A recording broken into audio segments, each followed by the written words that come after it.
Yeah. Let's go. We just gotta go hard. I go the hardest. I bring the pain. Not what you used to. It's all part of the game. Yeah, I just gotta go hard. I just gotta go hard. Go hard. Yeah. Oh yeah, the beat's back. Adrenaline pumping through my veins, can't relax. Original, I am not the same as these cats. I sting them if they never ever mindin' they beeswax. I don't ever cap, but I'm wearing like 3 hats. Never been a rat, but I know where the cheese at. You'll never get a trophy cause they all here where we at. You better believe that. When it's all said and done, I'll still be here standing. Never took a loss and it ain't something that I'm planning. I dare you to say something, my focus is A1. Every dog has his day, it's been mine since day one. This is real grind and I'm still climbing. While you still trying, I'm still shining. It's real blinding. And I'm getting hotter too. Talking top 2, I'm not a 2. You let the pressure bother you and I do what I gotta do. Let's go hard. I just gotta go hard. Go hard. They ain't coming close to me. Flow is on atomic, I'm starting fires through poetry. The hardest out, staying loyal, no falling out. And if you step into the court, be ready, we ballin' out. Yeah, the coldest of teens, they know what we bring, don't try us. Ain't no in between, we go for these dreams in silence. Hard work, don't mistake it for magic. We been shooting in the gym, this is target and practice. Yeah. And I'm just getting started, get my feet wet. It's all in repetition, ain't a secret. All facts, all black dress code. Pay me my respect, collecting every debt. I go the hardest. I bring the pain. Not what you used to. It's all part of the game. Yeah, I just gotta go hard.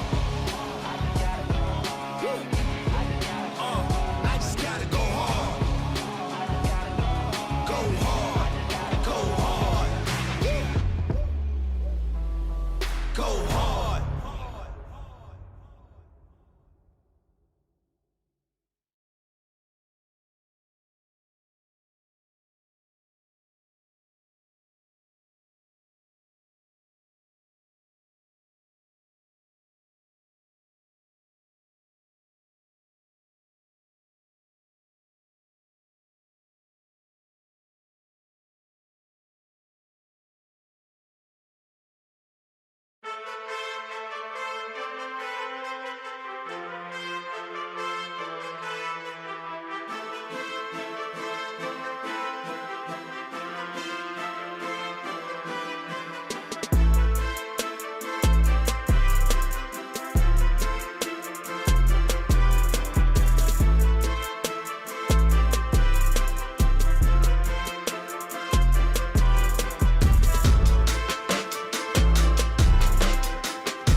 and welcome in, ladies and gentlemen, to the Lumberjack pregame show brought to you by Terrell Insurance Agency. I'm Alec Riss and Draylen Fussell alongside me this evening, and we're coming to you live from Shepherd, Texas, as tonight, for the first time in 2 weeks, the Diboll Lumberjacks are back on the football field as they will take on the Shepherd Pirates tonight. And for the second time this season, they look to play spoiler tonight as they come into Shepherd right on their homecoming tonight. Lumberjacks led by 12th-year head coach Blake Morrison as the leads Lumberjacks with a 1-3 overall record to start this season. But that is without an accomplishment, as Coach Morrison is now the winningest coach in Diboll history with 77 wins under his belt. But the last outing for the Lumberjacks didn't go so smoothly as they lost 46-7 to Woodville on homecoming 2 Fridays ago. In that game, we saw Sonny Rodriguez come connect with Jackson Taylor for the lone score of the night on a 10-yard touchdown pass, and 5 turnovers were committed by the Lumberjacks offensively, with 4 interceptions thrown and a fumble recovered by the defense. The Lumberjacks look to make amends for what happened 2 weeks ago and will look to hit the ground running tonight as they regroup and face also a regrouped Shepherd team who is led by head coach Miles Robinson in his 10th season with a 43-55 overall record. Shepherd Pirates come into tonight's game undefeated at 4-0 as they play in District 9 4A Division II. For both the Lumberjacks and the Pirates, this is their last non-district tune-up before going into district play next Friday night.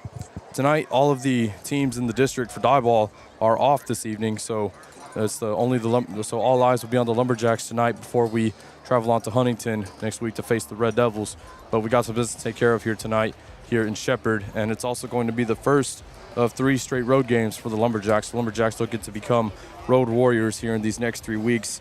The Lumberjacks being on the road hasn't happened 3 straight times since 2023. So the Lumberjacks going to become road warriors through that. And as I said, this is the 3rd opponent out of Class 4A that the Lumberjacks face in non-district, and we'll see if this makes we'll see how this shapes up to be as you like to play up and punch up during the non-district schedule. We'll see how this works out during district play coming up next week. So Lumberjacks with 3 4A opponents on the non-district schedule, as well as 2 3A Division II powerhouses in West Rusk and Woodville. Very stout non-district schedule, and we're seeing an undefeated team tonight with Shepherd. So once again, punching up, playing a really good competitive Shepherd Pirates unit who is much improved from a season ago as the Lumberjacks take the field here at Shepherd, and with the Pirates warming up in the end zone opposite of them. So without further ado, time to turn it over to my partner in crime, Draylen Fussell, this evening. Draylen, glad to have you with me tonight. Ready for some Lumberjack football?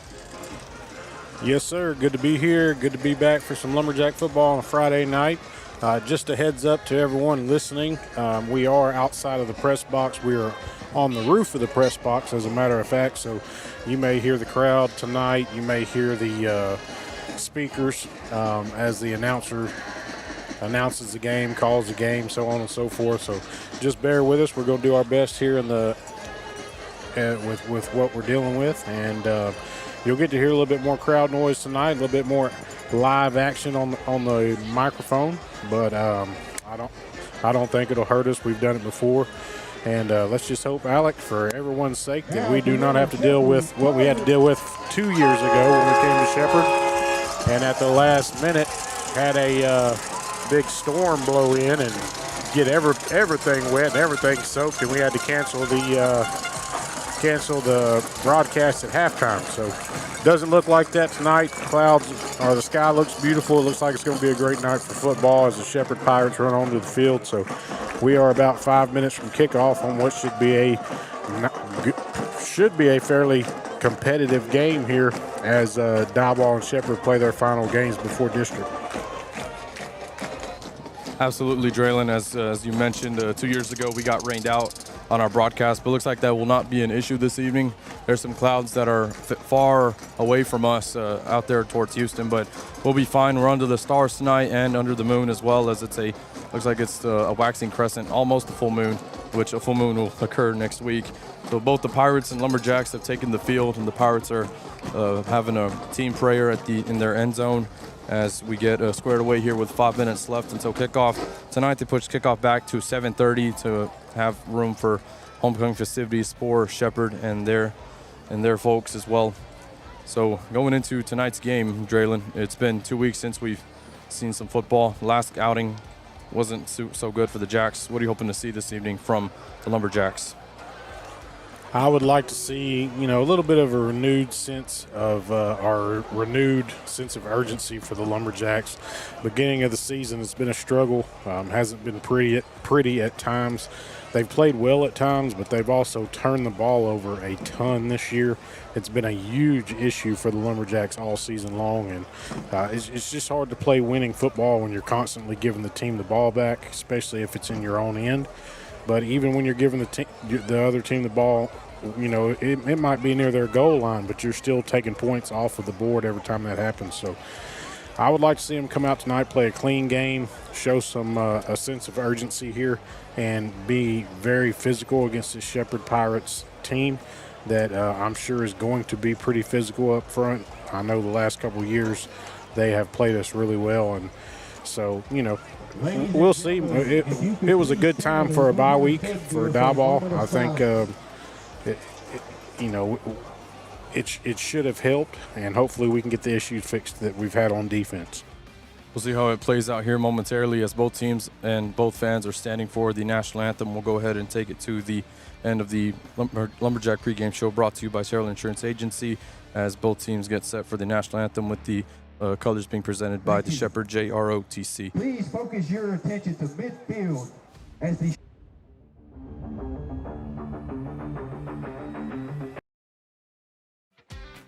Terrell Insurance has been a proud supporter of Diboll Lumberjack athletics for over 30 years. From the Lumberjack Cups of the 90s and the touchdown footballs of the 2000s, Terrell Insurance has been there for the Jacks. Terrell Insurance has been a proud supporter of Lumberjack fans off the field as well. For all of your insurance needs, visit Terrell Insurance in Diboll.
Attention East Texas.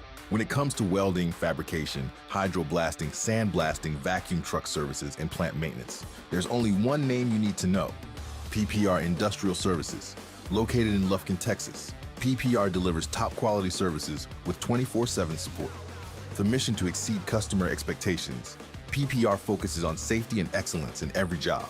Call them today at 936-676-0982 and let PPR handle your toughest projects. PPR Industrial Services, where quality matters.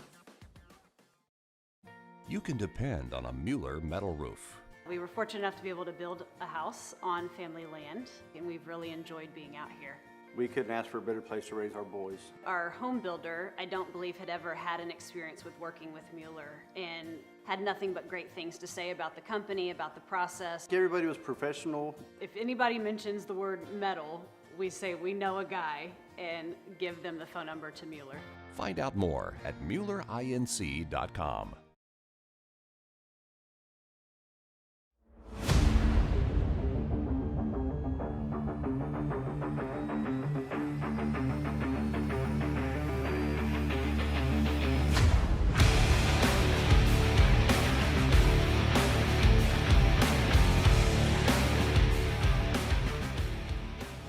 number So the coin toss just occurred here at Pirate Stadium. The Lumberjacks have won the toss, and they've elected to receive. Lumberjack captains at the coin toss are Angel Concha, DeCarlos Sanchez, and Joseph Parrish, all seniors for the Lumberjacks. The Lumberjacks are wearing their red helmets with the Rock and D on both sides of the helmet, as well as the white stripe going down the middle of the helmet with their white jersey, red numbers, red letters, and a black pant with a red and white stripe down the sides. For the Shepherd Pirates, they're wearing their white helmets with the S logo on the side and the number on the left side.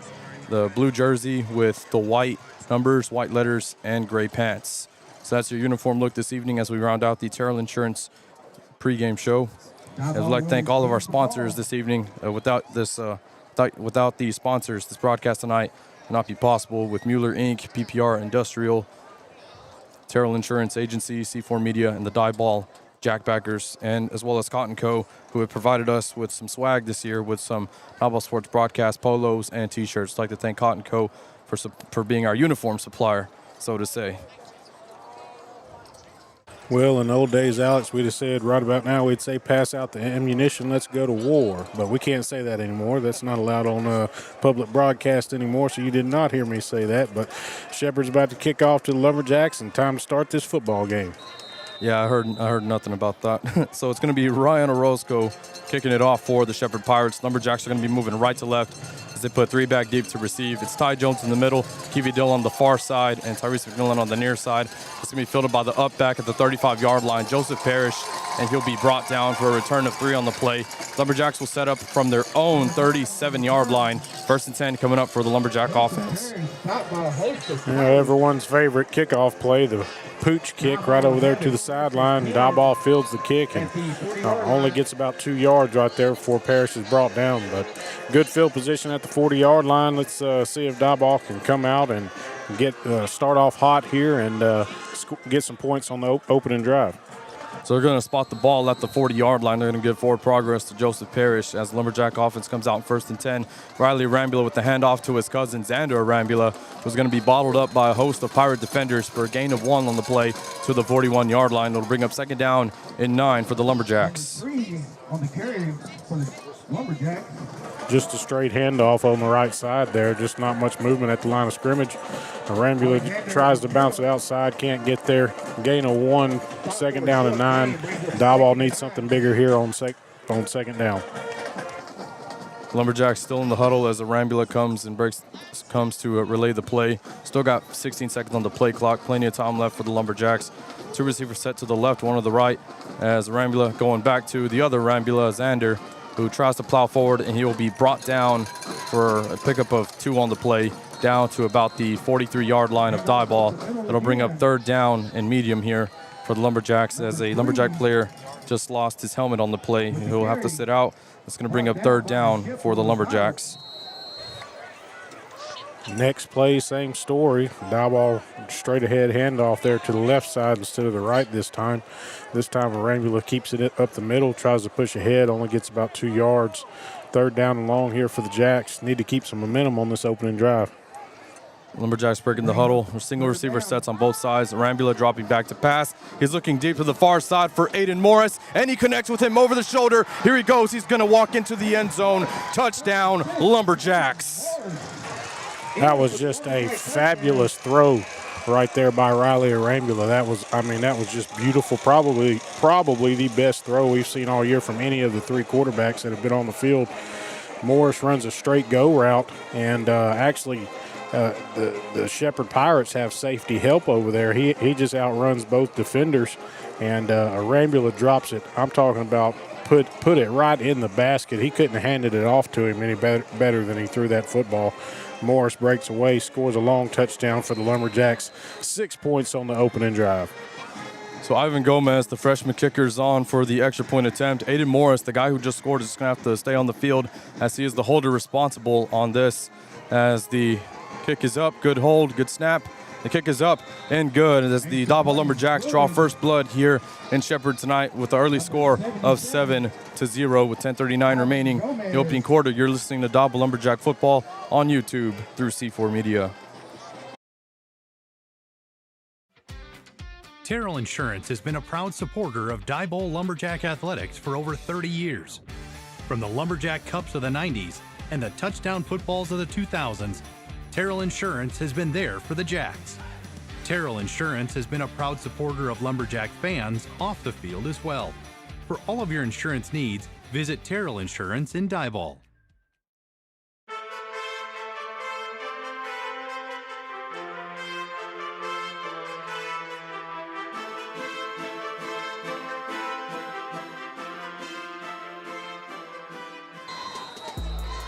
So a 3-play, 60-yard drive was capped off by Riley Rambula, 57-yard touchdown pass to Aiden Morris. Ivan Gomez's extra point kick was up and good. Diboll with a 7-0 lead with 10:39 left in the first quarter of action. As Ivan Gomez is going to kick it away. It's going to be a short kick, and it will be fielded by the front row at about the 46-yard line of Shepherd.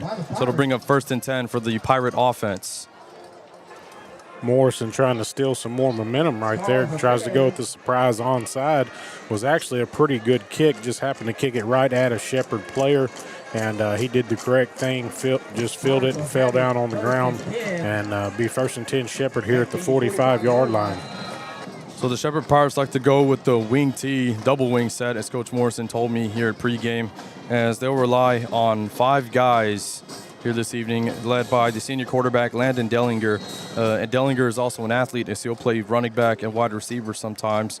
So Lumberjack defense is going to have to work hard this evening and keep everything in front of them and just remain disciplined, because the wing T likes to be predicated on misdirection. So just got to read your keys. As 1st and 10, it's a tight wing set for Dellinger, and he's going to pitch it to the up back. There's a flag down, as he will be brought down for a pickup of about 4 on the play, on the carry. That time is Benjamin Coyle, and we'll see what the flag is. It was thrown on the far side of the field. Quick pitch to the wing back there, trying to get to the off tackle to the right side. Was an offsides penalty against the Lumberjacks. Looks like Shepherd is going to take the penalty, so we'll bring up a 1st down and 5 here on this next play. So after the offside call on the Lumberjacks, the ball is going to be spotted inside of the Diboll 49-yard line. So from 1st and 10 inside the Shepherd 46 will now be 1st and 5 for the Pirates right on the Diboll 49. As Dellinger comes in to break the huddle. Or coming to relay the play into the huddle, I should say. Lumberjacks with 5 defensive linemen up front to defend this wing T. Dellinger under center. The wingback coming in motion. It's going to be a direct handoff to Ja'Cory Davis. Davis is going to be brought down for a pickup of 2 on the play to bring up 2nd down and 3. Diboll's defensive line just getting up as close as they can onto that football. I thought they might get a neutral zone infraction right there. Luckily didn't get the call, but good job defending that little quick handoff there. Little trap play to the left side. And Diboll was able to get him on the ground for a 2-yard, or really about a 1.5 yard gain. So it's going to be a long game, or quick game tonight. They're going to have to make a lot of stops on this for this running game. On 2nd and down, they're going to go once again. Though the same play to Ja'Cory Davis, and it's flipped, and he's going to be brought down from behind by the Lumberjacks. As making the stop is Aiden Chavis, but not before the Pirates can get a 1st down on the run down to the Lumberjack 37-yard line. Yeah, it looked like they had a lead blocker, 2 pullers right there, and everybody and their mama going to the right side of the field. And just got really good push and pushed Diboll back and on down the field for a 1st down. So Lumberjacks just got to bow their neck up here. 1st and 10 for the Pirates on the Diboll 37-yard line. It's a handoff to the fullback, as he'll plow forward for about a pickup of 3 on the play to bring up 2nd down and 7 down to the Diboll 35-yard line.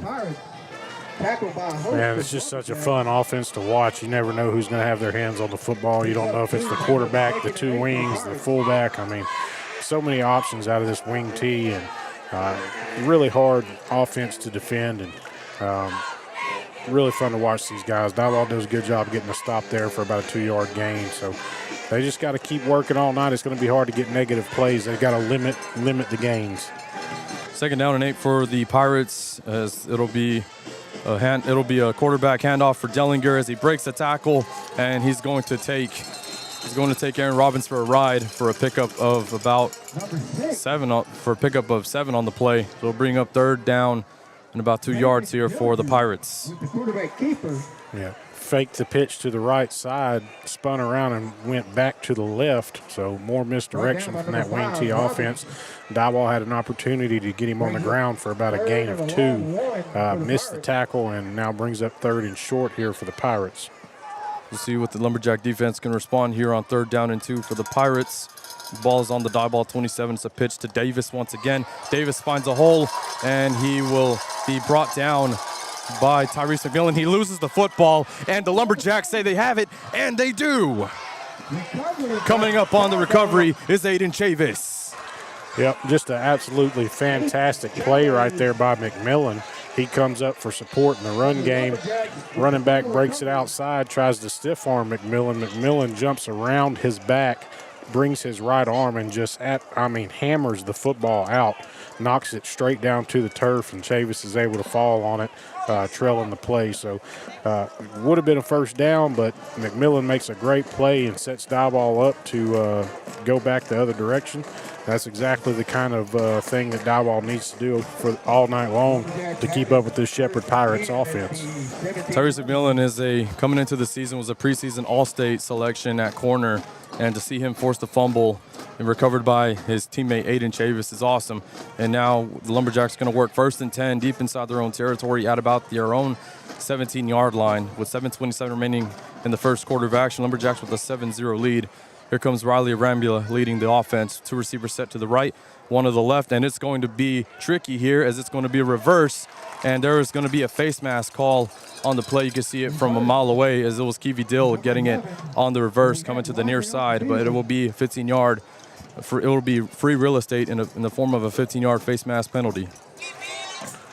Diboll spreading things out a lot more than we've seen in the past probably 2 ball games. And hand off to the right side and try a little toss reverse back to the left. And Shepherd had their big defensive end had it read well, and whenever the ball carrier cut back inside, he just reached out and grabbed the face mask. So helps Diboll out, 15 yards, first down, matriculating on down the field. So after the face mask penalty, the ball is going to be spotted 1st and 10 at the Diboll 33-yard line. As Lumberjacks bring the huddle, it's going to be a trips receiver set on the far side. Rambling the shotgun, it's going to be a bubble screen to Keevy Dill. Dill bouncing it outside, lowering the shoulder, and he will be pushed out of bounds inside of the Diboll 41-yard line. Interesting watching how this offense is operating with Riley Arambula at the quarterback position.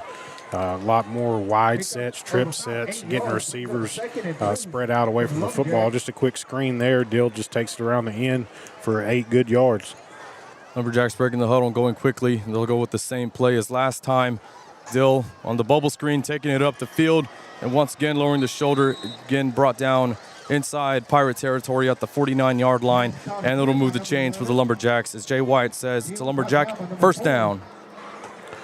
Diboll seems to think that they have enough speed and enough playmakers on the outside they can spread this Shepherd defense out. I don't know if maybe they've seen something on film that makes them think they have a little more speed, a little more athleticism. So looks like Morrison's going to keep things loose tonight and get the ball in the playmakers' hands and see what they can do with it. So 1st and 10 for the Jacks at the Shepherd 49. 2 receivers set near side, 1 to the right. It's going to be a handoff to Xander Arambula. Arambula plowing forward, and he'll be brought down at about the Shepherd 46-yard line as we go into less than 6 minutes here in the first quarter of action. Diboll with the 7-0 lead, and they're moving the ball. This running game hasn't quite opened up tonight. That may be what Morrison's seen on film. He may think they're going to have a little bit of trouble moving that big defensive line for Shepherd. So got to run it every now and then, though, keep the defense honest. That's what they're trying to do. And Xander gets a good 3 yards on that run there. Lumberjack offense breaking the huddle. 2 receivers set near side, 1 to the right, as there's early movement from the Lumberjacks, and that'll back them up 5 more yards to make it 2nd down and 12. Looked like a slot receiver got to leaning forward there, or a tight end. It was hard to tell which one, but somebody got going early, and that's what Diboll has to avoid tonight, Alec. We got to avoid penalties. We got to avoid turning the ball over. You know, you got to stay in front of the chains, and you can't turn the ball over. If you do that, you got a good chance of winning. So we'll have to see how they respond here. 2nd down and long coming up. The Ball will be spotted back at the Diboll 49-yard line. Second down and 12 situation with 5:15 ticking in the first quarter. Lumberjacks with a 7-0 lead as they'll go two receivers left, one to the right. Rambula in the shotgun with his cousin, Xander Rambula. As Rambula rolling to his left, and he's just going to throw it, and it's going to be caught by Tyrese McMillan. He was being interfered with all day, but McMillan won the one-on-one matchup, and he'll be brought down at the Shepherd 31-yard line. 1st and 10, Lumberjacks. Well, frankly, it's just an excellent job by Riley or Rambula right there. I can't believe he got that ball off. Essentially, the offensive line just kind of turned to the side and said, hey, boys, go get him. But Rambula breaks a tackle, slings the ball as far as he can, falling backwards to the left side. And McMillan does a great job coming back to the football with a guy draped all over him, makes a great catch for a first down. So puts Diboll back in prime position to score some points on this drive. So 1st and 10 after the big catch from Tyrese McMillan will set the ball up at the Shepherd 31-yard line. But before we can get anything going, the Lumberjacks are going to have to call the timeout here in the first quarter of action. And we'll take a quick timeout with them as you're listening to Diboll Lumberjack football on YouTube through C4 Media. Made in America. A simple idea that means everything at Mueller Metal Roofs and Buildings. It means local branches dealing with friends and neighbors you trust. It means innovation, leading the way with better solutions. It means caring about our products and even more about the people who use them. It means pride in a job well done. Mueller, made in America, made to last.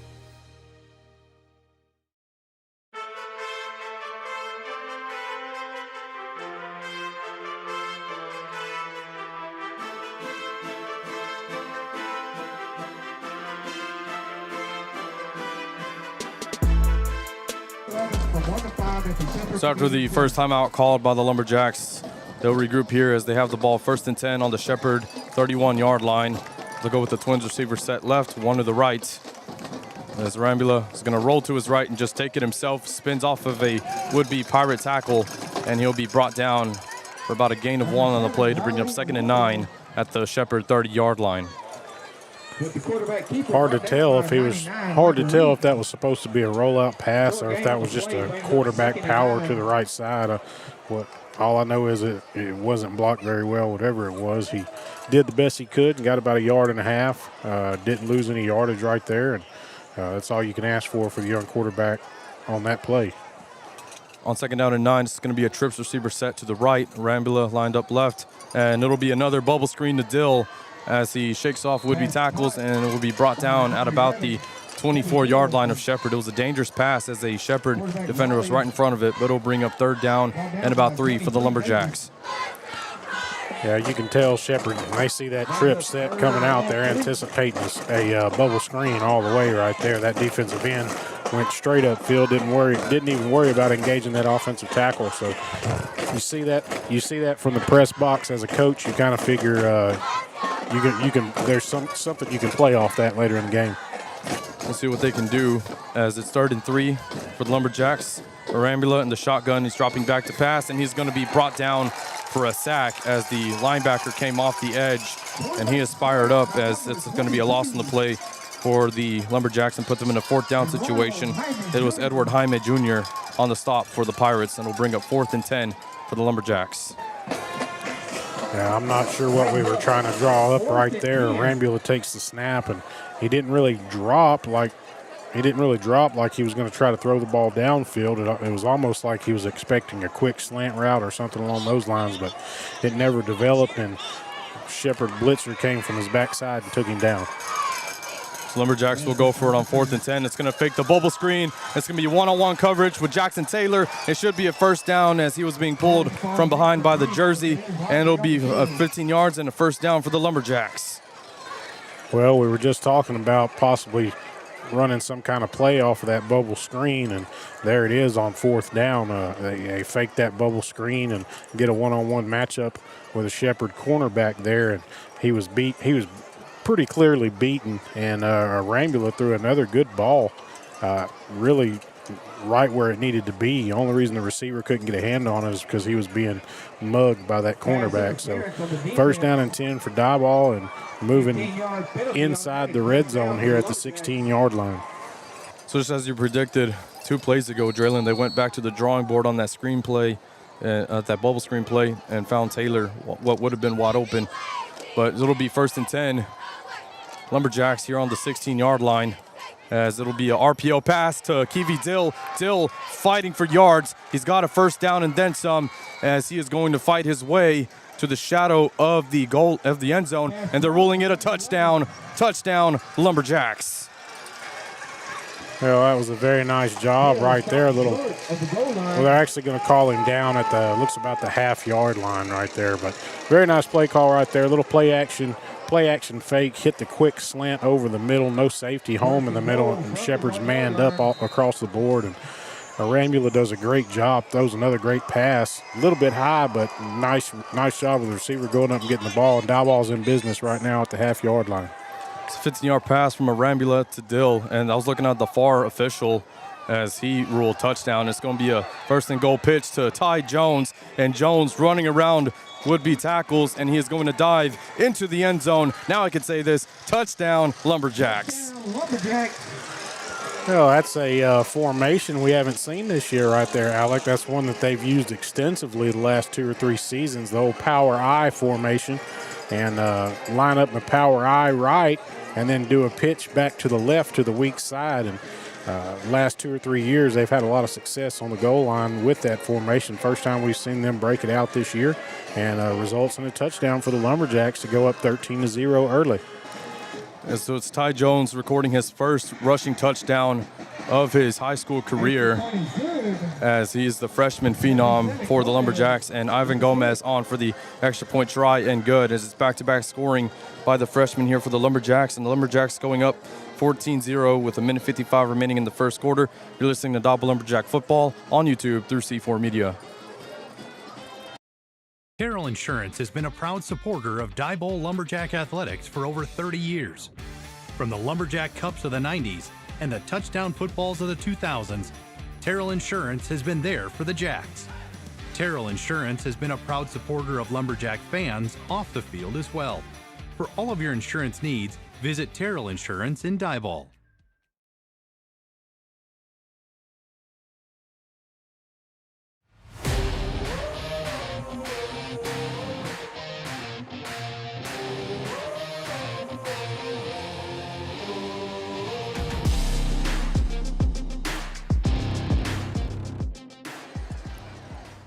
Lumberjacks copped off their last offensive drive with a 1-yard touchdown run courtesy of Ty Jones. It's his first touchdown he scores in his varsity career, as Ivan Gomez is on to boot it away to Shepard, as the Pirates will field it at about the 20-yard line, and he will be brought down by, guess who, Ty Jones. Well, he runs for a few more yards, and he'll be brought down at about the 34-yard line, and that's where the Pirates will set up first and 10. On the return that time was Javaris Marsh. Really nice, high, deep kick right there down to the 20-yard line. I like seeing that. I'd be happy to see us utilize that a little more often this year, Alec. But back to that last drive, that's 2 great opening drives for the Diboll Lumberjacks. You get the ball twice, you score twice, you have 1 defensive stop deep in your own end zone. So you really couldn't have scripted the start of this game any better for the Lumberjacks. So it'd be interesting to see how the defense responds and see if we can hold them. See how they do as the Pirates have the ball first and 10 on their own 15. It's going to be handoff to the up back, and he'll be dropped for no gain on the play. It's on the carry, and they're pushing the ball forward, and they're going to go ahead and give them the 2 extra yards that he got with that, as it was Benjamin Coyle who received the quick pitch, as he plows forward for a pickup of 3. It'll bring up second down for the Pirates.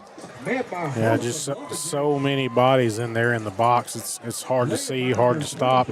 And Shepard just 3 yards in a cloud of dust, just pounding away. And this is that wing team, man. They just pound you, then bang, they break a big one. So you got to stay away from the big one tonight. Second down and 7 for the Pirates on their own 38-yard line. It's going to be another quick pitch, this time to Marsh. Marsh is going to be brought down right at the shadow of the first down marker at his own 44-yard line. They're going to go ahead and mark him shy of the first down will bring up 3rd down and 1 for Shepherd with 47 seconds left in this first quarter. Another nice play right there for the Pirates. You know, that Diboll's doing a good job. They're setting a strong edge, but it's just hard. There's a lot of blockers in there, so may have to pinch down just a little bit more. So here we go, 3rd and 1 for Shepherd. It's going to be another quick pitch to Marsh. Marsh just following blockers, and he'll get the first down and then some as he is brought down by a pile of Lumberjacks right at midfield to move the chains for the Pirates. And that should take us down to the end of the first quarter, depending on the scoreboard clock moving, but it's stopped at 25 as Eli Terrell lost his helmet on the play.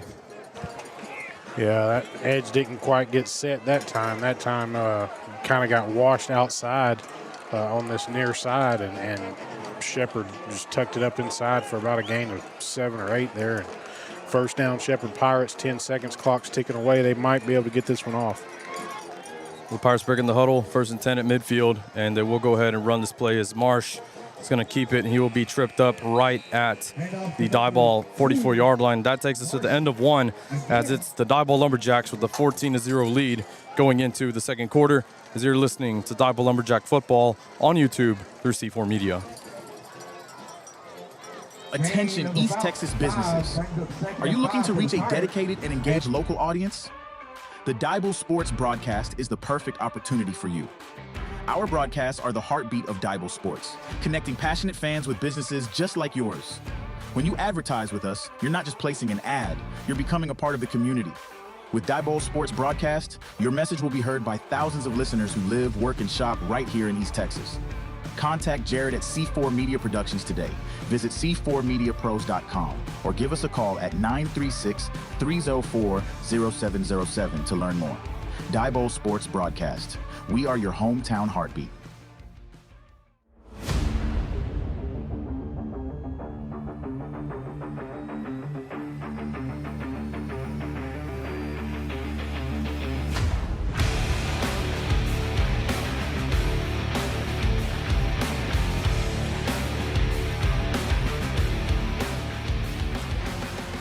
About to get the second quarter underway as at the end of 1, it's Diboll with the 14-0 lead. I'd like to check out the live chat on YouTube and like to shout out some of our folks listening in. As we have Scott listening in and he says hello. Scott, I'd like to say hello to you back. Thank you for listening in. We also got Miss Courtney Davis listening in, who is the wife of assistant coach James Davis. She says, "Let's go Jacks." Thanks for listening in, Miss Davis. As on second down to get the first play of the second quarter underway, it's going to be a pitch to Coyle. It's going to go around the right side for a pick of a 1 on the play. It's going to bring up 3rd down and about 5 for the Pirates. It's out of the ball on the Lumberjack 45-yard line. Now they're moving right to left. Well, this is what you want if you're Diboll. You got them in 3rd down and medium here. If you can keep them from gaining, 3-4 yards and leave a 4th down and 2.5, 4th down and 3, then you'll be in good position here on this drive. 3rd down and 5 for the Pirates. It's going to be a handoff to Coyle, and Coyle's going to be met up by guess who? DeCarlos Sanchez. Welcome back to Carlos Sanchez as he stops him for a loss of 1 on the play. 4th and 6, and here comes the punt team for Shepherd. Well, Shepherd tries to get a little quick or a little tricky that time, try to run a trap, fake toss trap back to the left side. And, DeCarlos Sanchez hasn't been able to play a lot of defense because he's been the starting quarterback the last few weeks. So I guess that was Morrison's answer. He said he had to get his main man back on the defensive side of the ball, and he absolutely lit that kid up.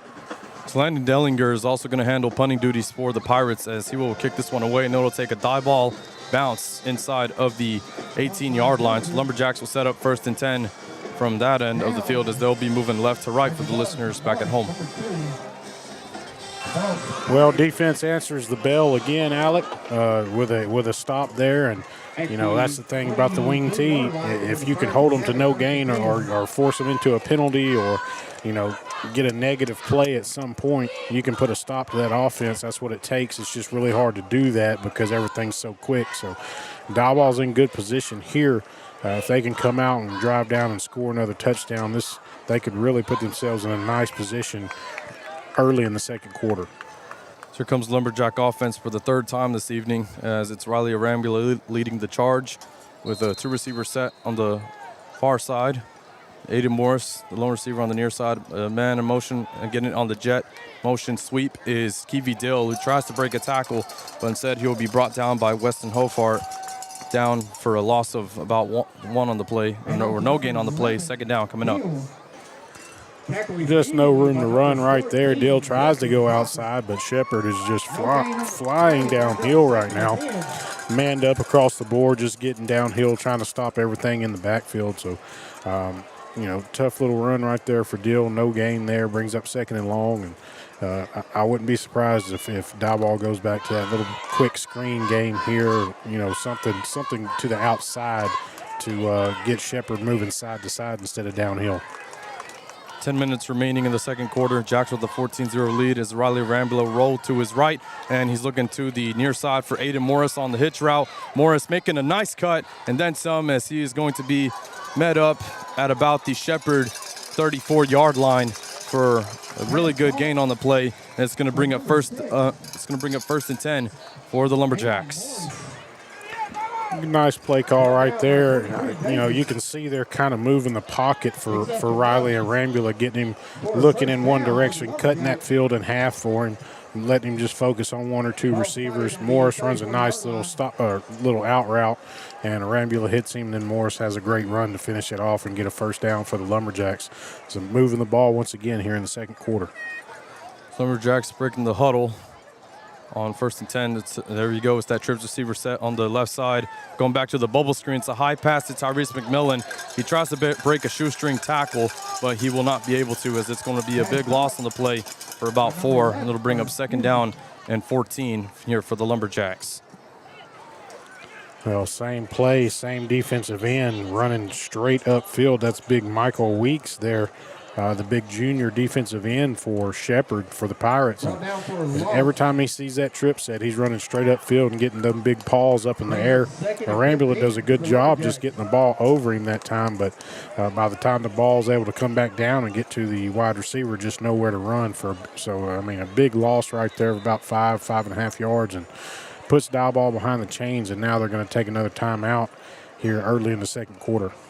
So before they take a timeout, looks like Coach Morrison is pleading a case to the near side official about the play clock. So as they take a timeout, we'll go ahead and take a timeout with them as you're listening to Diboll Lumberjack Football on YouTube through C4 Media. What's in a name, a reputation to bring you service and quality? What's in a name?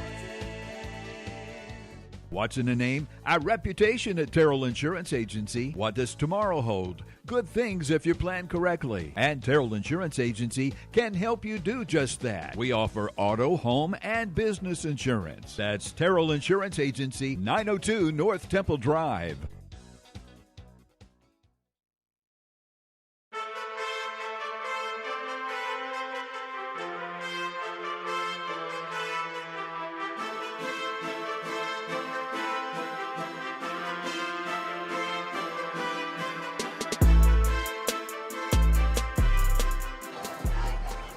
After the Lumberjacks burn their second timeout of the first half, they'll have the ball 2nd and 15 on their own 29-yard line. Riley Rambula leading the charge with the trips receiver set on the left side. The receivers lined up are Taylor, Morris, and McMillan. Xander Rambula lined up right side of Riley, as it's going to be a rollout to the right, and he's going to connect in the inside with Tyrese McMillan down to about the 42-yard line of Shepard. A real good gain on the play of 13. It'll bring up 3rd down and 2 from here for the Lumberjacks. Once again, rolling that pocket to the right side. You got trips on this side, and McMillan is your inside slot receiver. He just runs about a 10-yard clear route, starts across the field, and by the time he makes his cut across the middle, Rambula is already throwing the ball, which he's having to get rid of it quickly because there's not a lot of protection for him right now. Very crucial 3rd down and 3 situation for the Lumberjacks as Rambula breaks the huddle, handing it off to Xander, and he's going to get bottled up immediately for no gain on the play. As coming in to make the stop is that big defensive tackle you mentioned a moment ago, Michael Weeks. As it's going to bring up 4th down and 3 for the Lumberjacks. And we'll see what they decide to do here. Well, to me, that looks like one of those plays you call if you're planning on going for it on 4th down, but you got to get some. Your goal is to get get a couple yards there and bring up a 4th down and short. But it looks like Diboll's going to line up and go ahead and run a play, or at least try to induce an offsides. So it's going to be a tush push. Riley Arambula is just going to take it himself, and it looks like he's got enough for the first down. Yes, he does. So there's something you don't see very so often unless you're the Philadelphia Eagles, a tush push, and it's a first down. Yeah, especially a tush push from 3 yards away on 4th down. You know, that's pretty impressive right there by the Lumberjacks. I do see Shepherd's got a big gap in the middle, so I'm guessing they read that and just called a wedge play or something along those lines, and it, you know, just kind of exposed that hole right there in the center. So the Lumberjacks are going to burn their final timeout here in the first half with 6:55 left, as they must have saw something that they didn't like. As we'll go ahead and just keep it here as I just noticed this, but it looks like we've got some scoreboard issues going on, as I'm not seeing a score I'm not seeing a visitor score. And then earlier in the game, I was seeing issues with the down and distance, and something that we've also mentioned is the play clock may be possibly starting early. Yeah, it's been interesting. I think that's probably what Morrison was having a conversation with him about earlier. Play clock, maybe play clock stopping or starting sooner than it was supposed to. Seems like it's just running down really, really fast here tonight. Now there's no score, but as long as the clock's working, we're back rolling. Both teams back out on the field on 1st and 10. Rambula dropping back to pass. He's looking deep for Aaron Robbins, and he goes over the defender, and he catches it down inside of the 15-yard line. Aaron Robbins going up and getting after it, mossing, as they say, mossing the Shepherd defender, and it's going to be 1st and 10. Lumberjacks deep inside Pirate territory. Yeah, and I think that's what you're seeing from. Okay, so now they're resetting the play clock. The play clock definitely started before they ever spotted the ball, but that was an amazing throw and catch by Rambula. Left that inside, and Robbins just goes up and gets it. Absolutely amazing play. And Lumberjacks had the ball 1st and 10 on the Shepherd 15. As it's going to be a play action pass once again, and it's just through the hands of Keevy Dill. They went back to that same play that he got 15 yards off of earlier. It's just going to go right through his hands. The pass is going to come up incomplete. Riley's just got to settle down a little bit on that throw over the middle right there. Play action, trying to hit that skinny post route. He hit that all the way down to the 1-yard line earlier in the game, but just fired that one a little bit too high. The first pass he threw earlier was also high, but they were able to come down with it. And, you know, that's okay. First down, still got a chance to score here. Just got to get something positive on 2nd down. So Lumberjacks bring in the huddle. They'll put single receivers on both sides. Morris on the near side, Dill on the opposite side. Rambula dropping back to pass, and he's just going to get bottled up, and it'll be intercepted by the Pirates, as on the coverage was, I couldn't see who got the interception that time, as it'll be 1st and 10 Shepherd right from their own 1-yard line. Yeah, you've had quarterback Riley Rambula's had a lot of good tonight. That's just not a good play right there. You have a safety squatted over the top of your wide receiver, and you're running a post route. So I will say there was a lot of pressure that was coming from the outside, and he was trying to get rid of the ball. But in this situation, that's when you throw through the goalpost. You don't try to fit it in, and he throws it right to the Shepherd safety for an interception and a touchback. So, you know, he's been playing a pretty good game tonight, but you never want to see turnovers. You know, we've talked about that. That's a big key, especially down here in the red zone. So they're going to spot the ball 1st and 10 at the 20-yard line, as it'll rule it a touchback, as it'll be a handoff direct to the up back, and he'll plow forward for a pickup of 3 on the play to bring up 2nd down and 7 for the Pirates down to their own 23-yard line. Well, your defense has done a good job tonight. Lumberjacks defense has held strong, so this is one of those. Shepherd has to go 80 yards right here. There's 5 minutes left, 6 minutes left in the first half. If your defense can come up with a big stop right here, you're probably shutting Shepherd out for 2 quarters. So let's go defense. Lumberjacks with the 5-man front. It's going to be a pitch to Coyle, as Coyle will be brought down from behind by Eli Terrell and a swarm of other Lumberjacks for a pickup of about 4 on the play down to the 28-yard line. So it'll bring up 3rd down and 2 for the Pirates after the carry. Once again, that's just that scat left play. Pull 2 linemen and get a lead blocker and run into the left side. And, it's just a hard play to stop. There's a lot of blockers in a small space, and Diboll's been doing a good job all night getting them on the ground. Brings up 3rd down and short right here.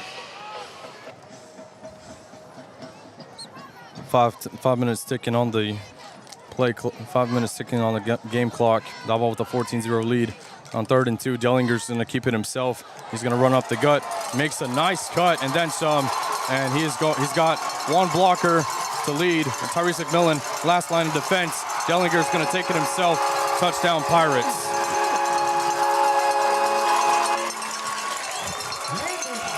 Yeah. Shepard runs that fake toss quarterback trap play right there again. And quarterback breaks through the line and just does a great job leaving a couple of Diboll defenders' ankles out there at the 30-yard line or 35-yard line. And once he got in open field, there was nobody that was going to catch him. McMillan tried to get to him, but Shepard had a blocker come downfield and take the lead for the quarterback. Very nice play right there for Shepard, and exactly what you didn't want to see happen if you were Coach Morrison and company. But the good news is you're left with 4:44 on the clock and plenty of time to go down and score a touchdown here after this extra point try. So instead of extra points, the Pirates are going to line up and go for 2. It's going to be handoff up the gut to Javaris Marsh, and Marsh is going to walk in, and the 2-point conversion is good, as that's one thing that the Pirates will not do. They won't kick an extra point.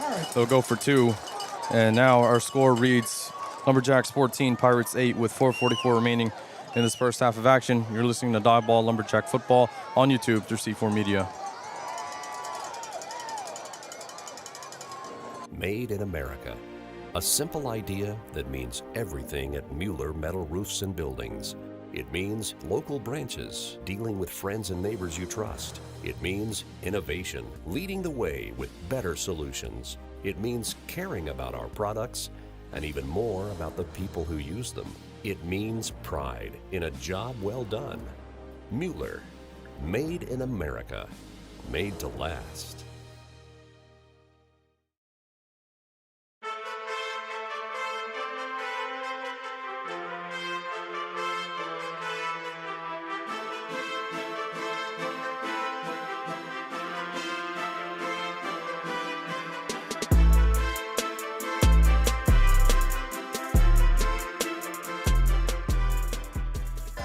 So Shepard capped off the Riley Rambula interception with a 72-yard touchdown run by Landon Dellinger. The extra point try was good, so the Pirates are now down by 6 points. As kicking it away for the Pirates is going to be Ryan Orozco. Lumberjacks with 3 back deep to receive, as Orozco's kick, the high, deep kick, fielded at the 9-yard line by Kiwi Dill. Dill making a cut, trying to find Green, and he's going to be brought down inside of the 35-yard line. So Lumberjacks will set up 1st and 10. Number 11. Nice return right there by Dill. Fields that about that 7, 8, 9, 10, somewhere around there, and cuts right to the middle, and almost looked like he was going to have a nice little breakthrough right there, but gets it all the way out to the 35 here. 4 minutes and 38 seconds left. Diboll has plenty of time. No need to get into a rush. Grind this clock down. Let's go score another touchdown right here. So here we go, 1st and 10 for the Lumberjacks, as they'll go with the true receiver set on the far side of the field. Xander Rambler lined up left to his cousin Riley. Riley Rambler rolling to his left, and he's going to connect inside with Tyrese McMillan. And McMillan bursting forward, making a cut, cutting it back inside Pirate territory, and he'll be brought down inside of the Pirate 41-yard line for a real big gain on the play, and it'll bring up 1st and 10 Lumberjacks. First time tonight we've seen them roll the pocket to the left side and roll it to the left and get it back to Tyrese McMillan across the middle to the right. And once he makes the catch, he just does a good job shaking off defenders and getting in the open field and getting upfield for a big gain right there and setting Diboll up here in very nice field position. So 1st and 10 for the Lumberjacks inside the Pirate 41-yard line. They'll go back to the trip set. And Rambler rolling back left, and he's going to connect with Jackson Taylor on the hitch route. Tries to lower the shoulder, and he's going to be brought down by a shoestring tackle down to the Pirate 31-yard line for a pickup of 9 on the play. So it'll bring up 2nd down and 9. I'd like to shout out Amber Peshek, who's listening in on the live chat, and she says, let's go. Another nice quick pass there by a Rambler, looking to his left, finding Taylor on that hitch route, and brings up 2nd down and short for the Lumberjacks, just moving the ball nice and easy down the field on these first 2 plays. And 3 minutes and 30 seconds left here in the first half. It's going to be 2nd and 1 for the Lumberjacks. Again, ball is spotted on the Shepherd 31-yard line. They're moving left to right. Kiwi Dill coming in motion to the opposite side from left to right. Rambula rolling left with the pump fake. He can't find anyone to throw it to, so he's just going to throw it up for grabs. And the pass is going to come up incomplete, and he got real lucky as Ryan Orozco was right there, and he caught it. And fortunately, they're going to rule that he was out of bounds on the receiving end. So it's going to bring up 3rd down and short for the Lumberjacks. Yeah, a Rambula deked me right there a little bit. I thought he was throwing the ball away, but I'm guessing he was trying to fit the ball in on the sideline, but it fluttered out there and just barely got far enough out of bounds to avoid another turnover. And that's one thing we can't have here. 3 minutes left in the first half. Diboll needs to cash in on this opportunity and get us another score before halftime. So on 3rd down and 1, they're going to go with the I form set again, and they're going to go tush push. And got a pile pushing it forward. Morrison thinks they have the 1st down as we're waiting the official signal. And they say they do have the 1st down spotted right at the Shepherd, at the shadow of the Shepherd 31-yard line. So they're going to go ahead and give him the 1st down after that run. It's enough for a 1st down. Just enough right there. Just enough for that 1st down. And, clock starting to move again here. 2 minutes and 55 seconds left. Diboll's just moving down the field nice and steady here. You got plenty of time to make 30 yards. 31-yard line. So here we go on 1st and 10 for the Lumberjacks. They'll go with the 2 receiver set right, 1 to the left. Terrence McMillan coming in motion right to left. And before we can get anything going, there's going to be a flag thrown for a delay of game called on the Lumberjacks. So it'll back them up 5 yards, 1st and 15. Yeah, I don't know, man. It's insane how quickly this play clock is running down. We haven't had this issue all year. I'm not sure if we're just taking a little longer to get the plays in or what's going on, but we've already burned 3 timeouts early in this first half, and play clock just seems like it's right at 0 every time we snap the ball. So 1st 15 for the Lumberjacks after the delay of game called. Trip receiver set left, and it's going to be a bubble screen to McMillan, who somehow catches it with one hand. He's going to burst forward. He finds Green. Nothing between him and the end zone. McMillan walks in. Touchdown, Lumberjacks. That's just an outstanding single effort by Tyrese McMillan right there. He one-handed that little screen pass, shook off a tackle just after he one-handed the ball, and then just went a straight beeline for the end zone and outran everybody for a nice touchdown right there. I will say we're probably lucky. That probably should have been an illegal motion penalty against the Jacks, as they were not quite set when the ball was snapped, but we'll take it. And extra point is up, and the extra point is good, so that will put our score at 21-8 Lumberjacks.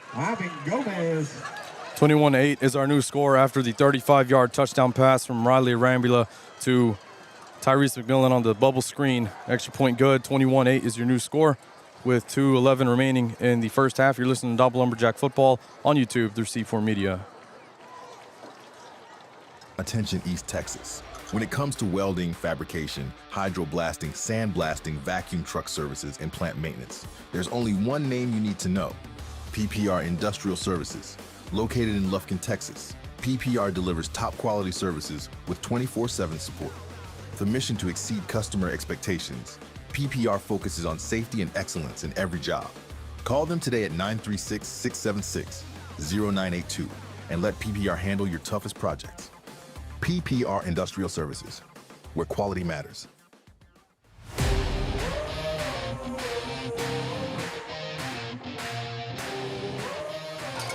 So the Pirates will field it at their own 26-yard line as the return man will be brought down at the 35-yard line by Kamari Williams.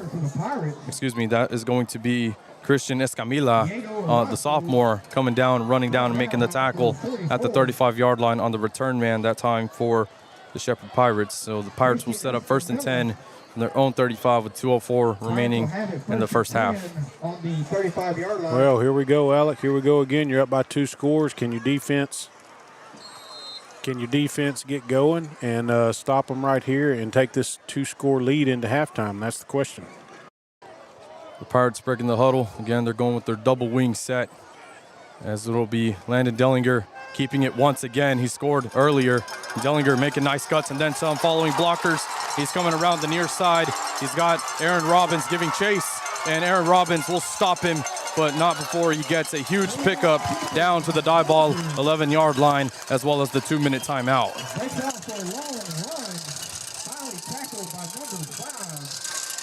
Just a really nice play right there. That's the first time Shepherd has called that play all night. So quarterback keeps the ball, and it's just basically a student body right, and the quarterback's keeping the ball, and everybody and their mama's blocking for him.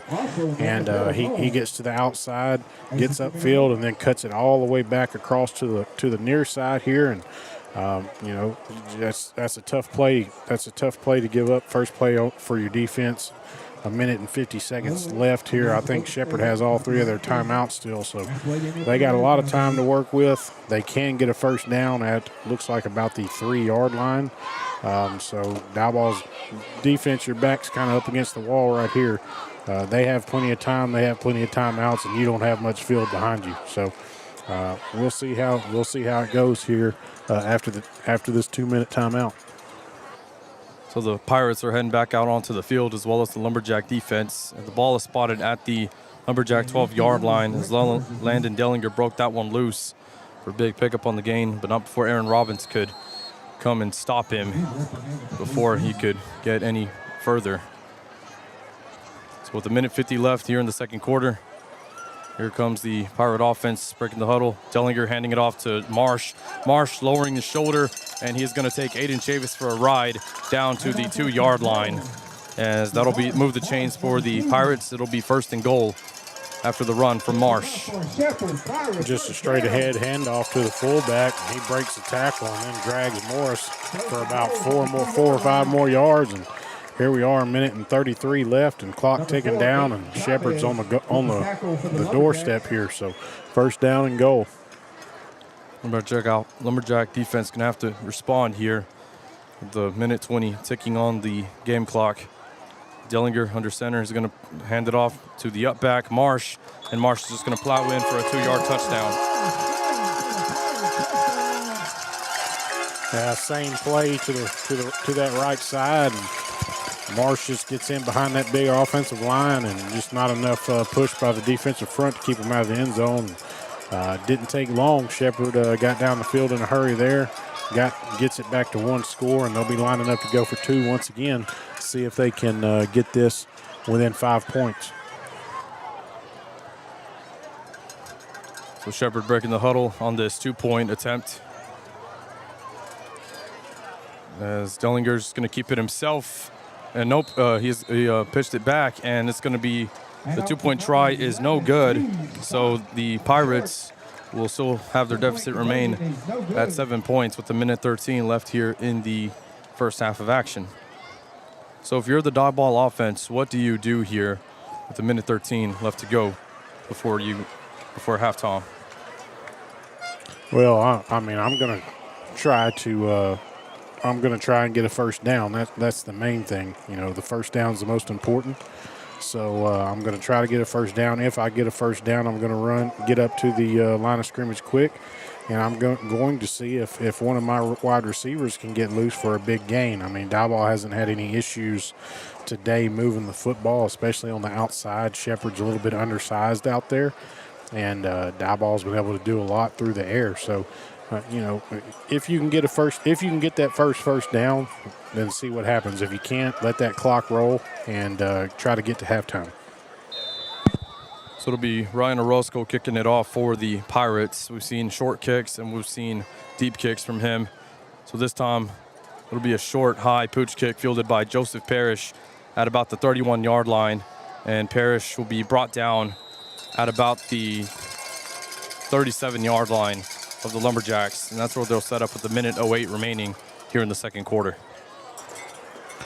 Yeah, Parrish does his job, fields the kick there, tries to go upfield. So that's what he needs to do. That it's not a long field, it's a little bit over 60 yards. We're talking 62 yards here, and that's a minute and 8 seconds left. If Diboll's efficient, they definitely have the athletes outside to put the ball in the end zone. On 1st and 10, they'll go with the trips receiver set. Arambula rolling to his right, and he's going to get tripped up and brought down by Michael Weeks from the defensive end spot. And the clock's going to be ticking as the Lumberjacks don't have any timeouts, and they got to move quickly. This is going to be second down and a loss in the play. Yeah, Arambula runs himself right into that sack. Weeks just reading that play, flies directly upfield. It's a little rollout to the right. Arambula tries to stop and get underneath him, but, going to the well maybe one too many times, and Weeks made a good read on it, but clock's running, so at least we don't want to give the ball back here. And it's going to be a trip receiver set to the left on second down, and Arambula is going to throw it incomplete, as that'll stop the clock at 23 seconds, and it'll bring up third down and 15 for the Lumberjacks. With 23 seconds left. Yeah, if there's one thing you don't want to do in this situation, second down in 15, 16, you didn't want to have an incomplete pass. We just stopped the clock for them without forcing them to use a timeout. And 23 seconds left here. It's third and long.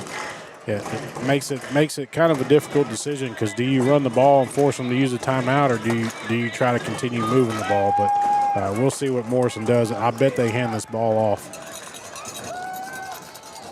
So on third down, Riley Arambula dropping back to pass, looking to the outside as Aiden Morris.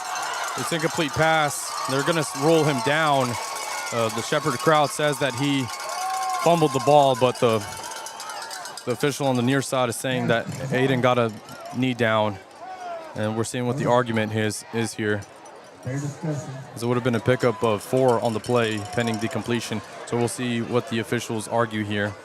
Well, I don't. We're going to argue incomplete. Yeah, that's what I was about to say. It's either an incomplete pass or he's down by contact, but it's definitely not a fumble, which I didn't think he ever had possession of the ball. It looked like he was juggling it the entire time. So, yeah, once again, like I say, that's incomplete pass here. Shepherd doesn't have to use any of their timeouts there on that quick little drive by the Lumberjacks, and now we really need to set up and get a good punt off and play some defense for 18 seconds.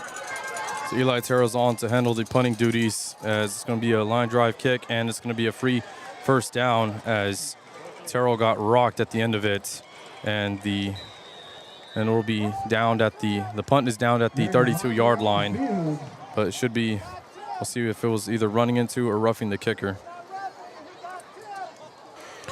Well, it looked like the ball was tipped, but the referee's saying it was not tipped and it's running into the kicker. So clock's down to 8 seconds here. Morrison's obviously he's not going to decline this penalty. You're going to take this penalty and you're going to re-kick, I would think. Well, he's going to decline it.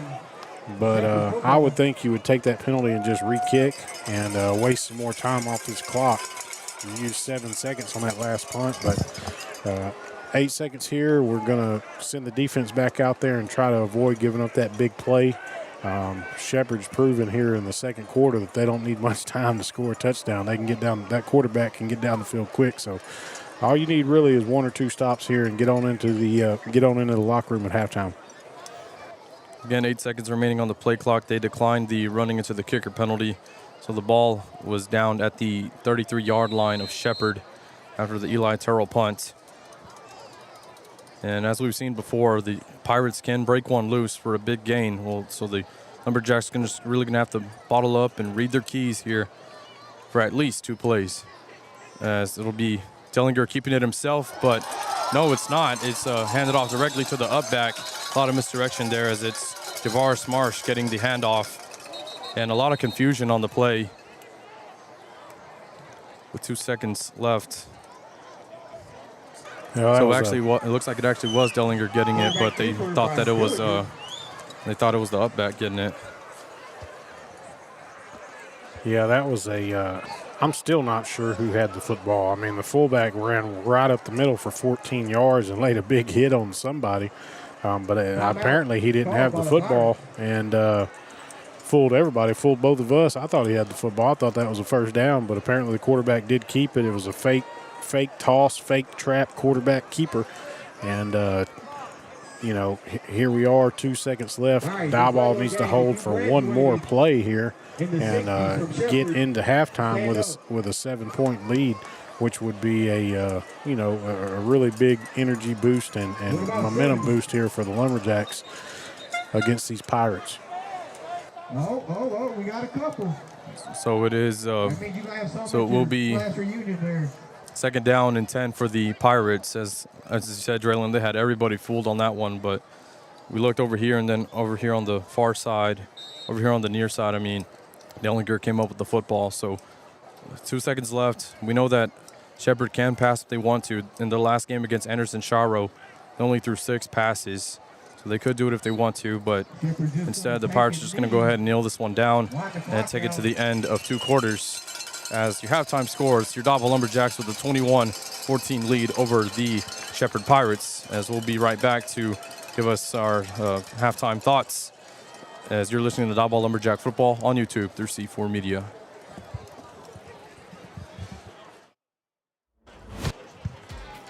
Terrell Insurance has been a proud supporter of Diboll Lumberjack athletics for over 30 years. From the Lumberjack Cups of the 90s and the touchdown footballs of the 2000s, Terrell Insurance has been there for the Jacks. Terrell Insurance has been a proud supporter of Lumberjack fans off the field as well. For all of your insurance needs, visit Terrell Insurance in Diboll. Made in America. A simple idea that means everything at Mueller Metal Roofs and Buildings. It means local branches, dealing with friends and neighbors you trust. It means innovation, leading the way with better solutions. It means caring about our products and even more about the people who use them. It means pride in a job well done. Mueller, made in America, made to last. Attention East Texas. When it comes to welding, fabrication, hydroblasting, sandblasting, vacuum truck services, and plant maintenance, there's only one name you need to know: PPR Industrial Services. Located in Lufkin, Texas, PPR delivers top quality services with 24/7 support. With a mission to exceed customer expectations, PPR focuses on safety and excellence in every job. Call them today at 936-676-0982 and let PPR handle your toughest projects. PPR Industrial Services, where quality matters. C4 Media Productions proudly supports the Diboll Lumberjacks. Based at 205 North Temple, we are your one-stop shop for all of your video and social media needs. Whether you need a captivating TV commercial or a full social media marketing strategy to help drive sales, we've got you covered. Call us at 936-304-0707 or visit c4mediapros.com. C4 Media Productions. Reliable service, amazing results. Attention East Texas businesses. Are you looking to reach a dedicated and engaged local audience? The Diboll Sports Broadcast is the perfect opportunity for you. Our broadcasts are the heartbeat of Diboll Sports, connecting passionate fans with businesses just like yours. When you advertise with us, you're not just placing an ad, you're becoming a part of the community. With Diboll Sports Broadcast, your message will be heard by thousands of listeners who live, work, and shop right here in East Texas. Contact Jared at C4 Media Productions today. Visit c4mediapros.com or give us a call at 936-304-0707 to learn more. Diboll Sports Broadcast. We are your hometown heartbeat.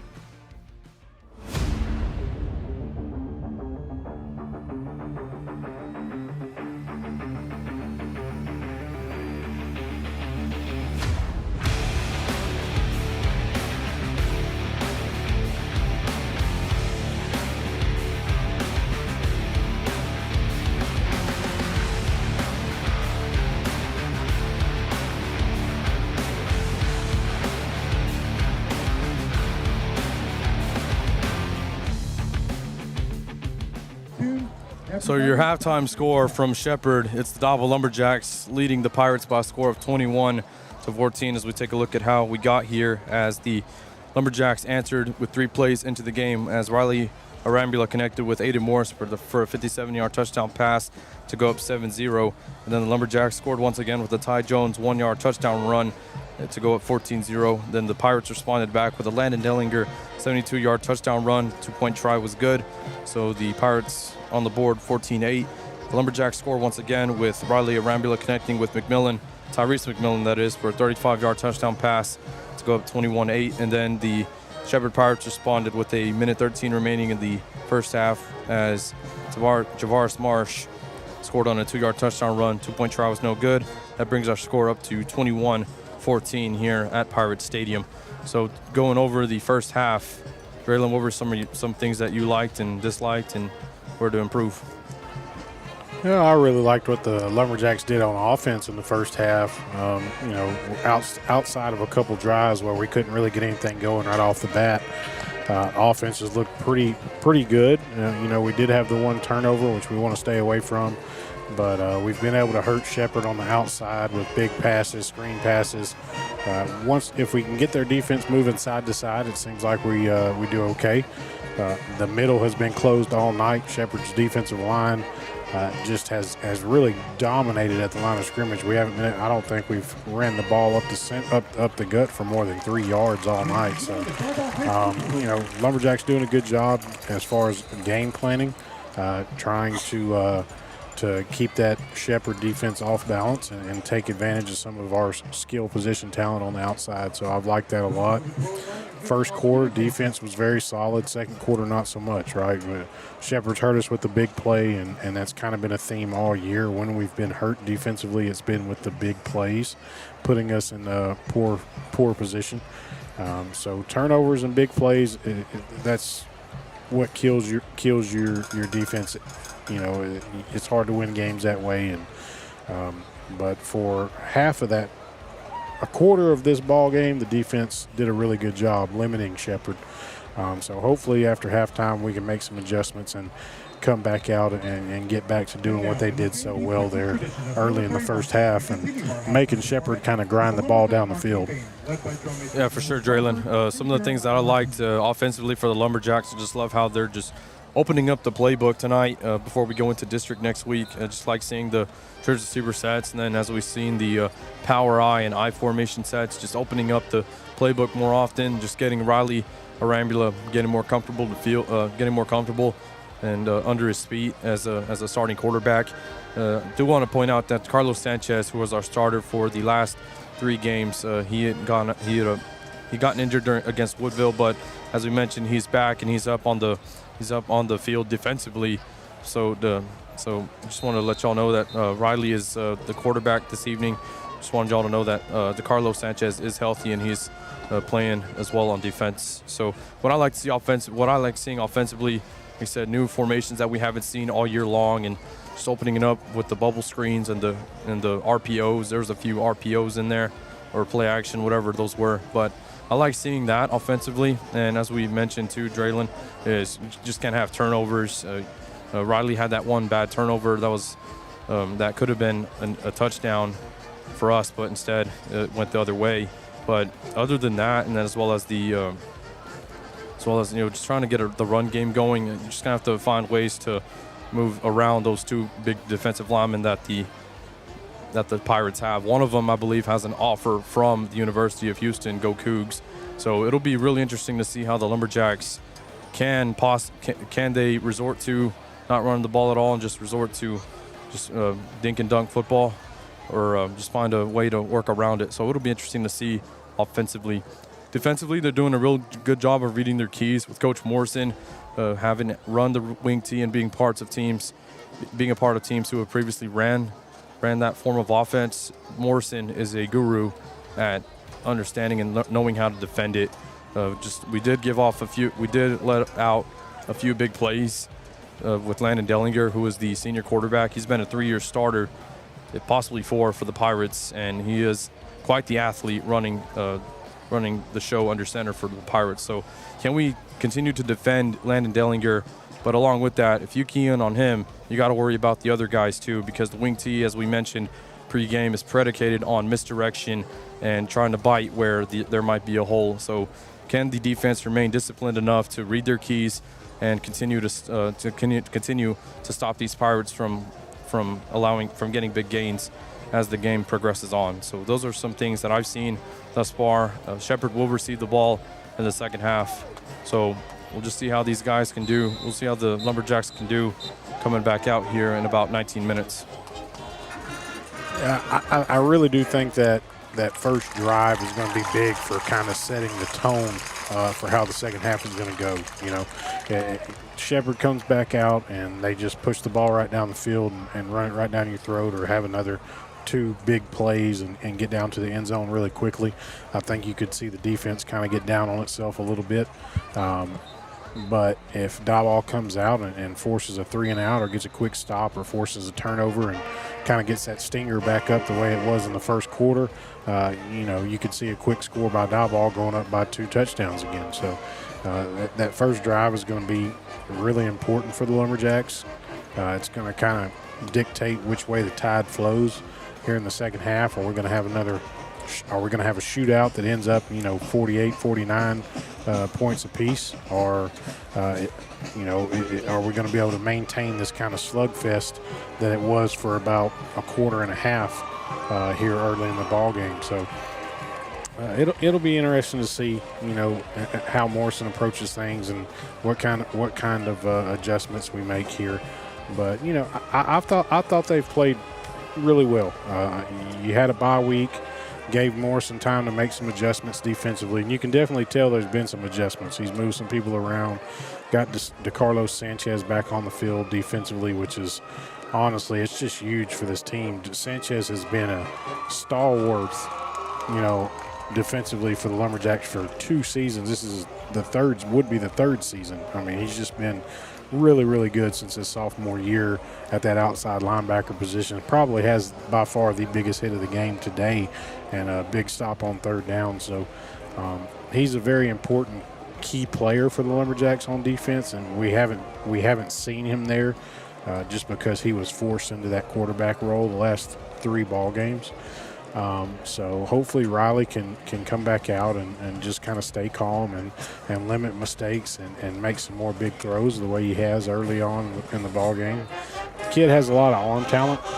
You can see that he doesn't have a ton of experience, especially at the varsity level, but he has a lot of arm talent. He can throw the ball really well. He can put it in some nice spots. So if you can get him to just kind of calm down, set his feet, and stay away from the big turnover, and learn that when you're in trouble, let's just either eat it or let's throw it out of bounds, and let's not do anything to hurt ourselves, So he'll get there. I think he will improve a lot if he is able to hang on to that starting position the rest of the year, and you'll see a lot of good improvement out of him going forward. So we'll see. We'll see how this game goes. This is a good battle, a good test for Diboll as they get ready for district play here. And I'd like to see them get a win and get back on the right side of things and get on that 2-3 and pushing towards a strong finish here as we move to the second half of the season. In your halftime score, it's the Diboll Lumberjacks ahead by a score of 21-14 over the Shepherd Pirates. As this week we weren't able to get an interview with Coach Morrison, so therefore we don't have a coach's show. So me and Draylon are going to take a timeout here, as we'll go ahead and just play some background music before we get the 3rd quarter started. I'd like to thank everyone who's listening in from wherever you may be tuning in from. I'd like to go back to the chat and recognize Scott, Courtney Davis, Amber Peshek, as well as Sarah Palacio, who are all listening in and have commented on the live chat. As you just let everyone know who may not be tuned in, just let them know that we are on YouTube. You can interact with us in the live chat. It helps out the algorithm, and it helps us going. So please be sure to like and subscribe to Diboll Sports Broadcast. And on Facebook, please follow and like our page as well. We'd really appreciate it. As the more listeners we can get, the better off we'll be as well. So again, just wanted to point that out for y'all, and thank y'all to everyone who's listening in this evening, and for those of you who weren't able to make it to Shepherd. So without further ado, halftime once again, Diboll 21, Shepherd 14. and we'll be right back with the third quarter here in a moment. Insurance has been a proud supporter of Diboll Lumberjack athletics for over 30 years. From the Lumberjack Cups of the 90s and the touchdown footballs of the 2000s, Terrell Insurance has been there for the Jacks. Terrell Insurance has been a proud supporter of Lumberjack fans off the field as well. For all of your insurance needs, visit Terrell Insurance in Diboll. Made in America. A simple idea that means everything at Mueller Metal Roofs and Buildings. It means local branches, dealing with friends and neighbors you trust. It means innovation, leading the way with better solutions. It means caring about our products and even more about the people who use them. It means pride in a job well done. Mueller, made in America, made to last. Attention East Texas. When it comes to welding, fabrication, hydroblasting, sandblasting, vacuum truck services, and plant maintenance, there's only one name you need to know: PPR Industrial Services. Located in Lufkin, Texas, PPR delivers top quality services with 24/7 support. With a mission to exceed customer expectations, PPR focuses on safety and excellence in every job. Call them today at 936-676-0982 and let PPR handle your toughest projects. PPR Industrial Services, where quality matters. C4 Media Productions proudly supports the Diboll Lumberjacks. Based at 205 North Temple, we are your one-stop shop for all of your video and social media needs. Whether you need a captivating TV commercial or a full social media marketing strategy to help drive sales, we've got you covered. Call us at 936-304-0707 or visit c4mediapros.com. C4 Media Productions. Reliable service, amazing results. Attention East Texas businesses. Are you looking to reach a dedicated and engaged local audience? The Diboll Sports Broadcast is the perfect opportunity for you. Our broadcasts are the heartbeat of Diboll Sports, connecting passionate fans with businesses just like yours. When you advertise with us, you're not just placing an ad, you're becoming a part of the community. With Diboll Sports Broadcast, your message will be heard by thousands of listeners who live, work, and shop right here in East Texas. Contact Jared at C4 Media Productions today. Visit c4mediapros.com or give us a call at 936-304-0707 to learn more. Diboll Sports Broadcast. We are your hometown heartbeat.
gotta go hard.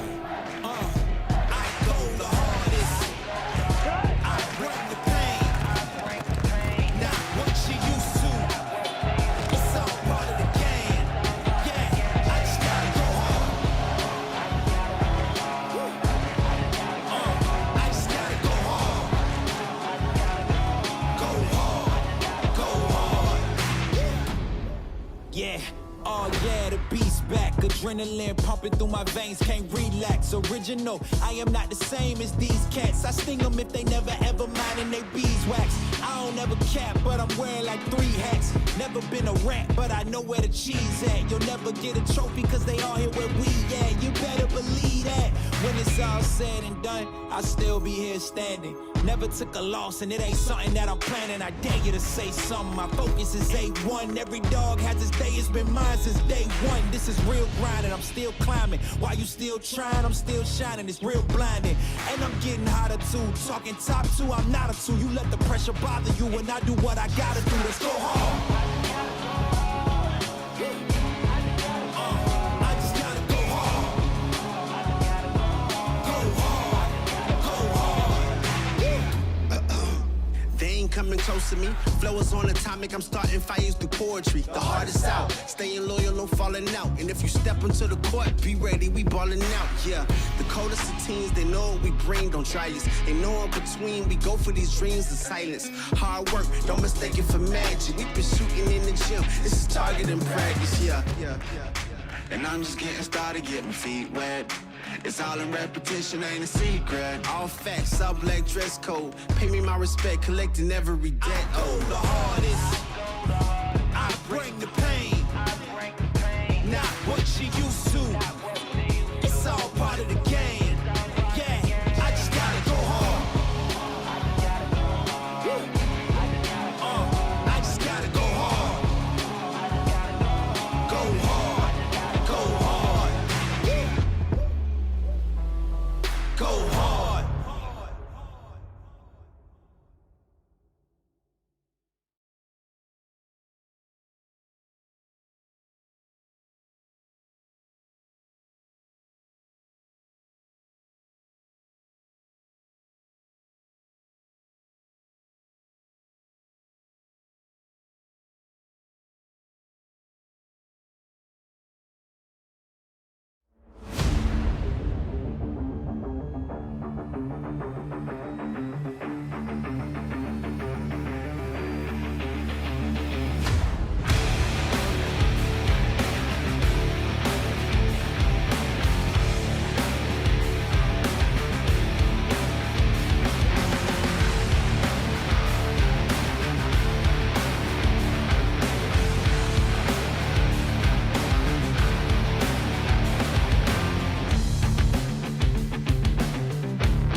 What's in a name? Our reputation at Terrell Insurance Agency. What does tomorrow hold? Good things if you plan correctly. And Terrell Insurance Agency can help you do just that. We offer auto, home, and business insurance. That's Terrell Insurance Agency, 902 North Temple Drive.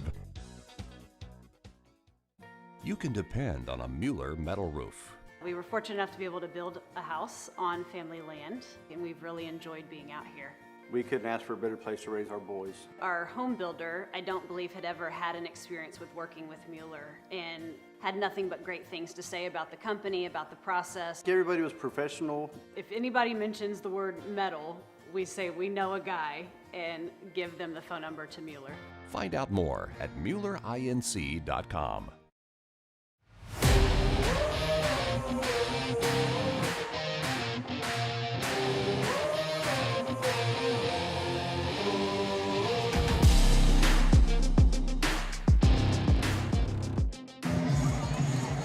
So both teams have just trotted back out onto the field as we're about to get the third quarter underway here from Pirate Stadium. Again, the Shepherd Pirates will receive the second half kickoff, as it was the Lumberjacks who received it in the first half. So see what the Lumberjacks defense can respond here against this formidable wing tee offense for Shepherd, as Ivan Gomez and the kickoff unit for Diboll get lined up. Back deep to receive for the Shepherd Pirates is the aforementioned Landon Dellinger, who is going to take spot at his own 12-yard line, awaiting the signal from Gomez. As Gomez will go ahead and boot this one deep, and this one is going to be fielded by Dellinger on the hop at about his own 9-yard line, and he's got nothing but green in front of him. Ivan Gomez, the lone man, is the last line of defense, and he's just going to walk by him, and Shepherd responds. Touchdown Pirates. A 91-yard touchdown return from, guess who? Landon Dellinger.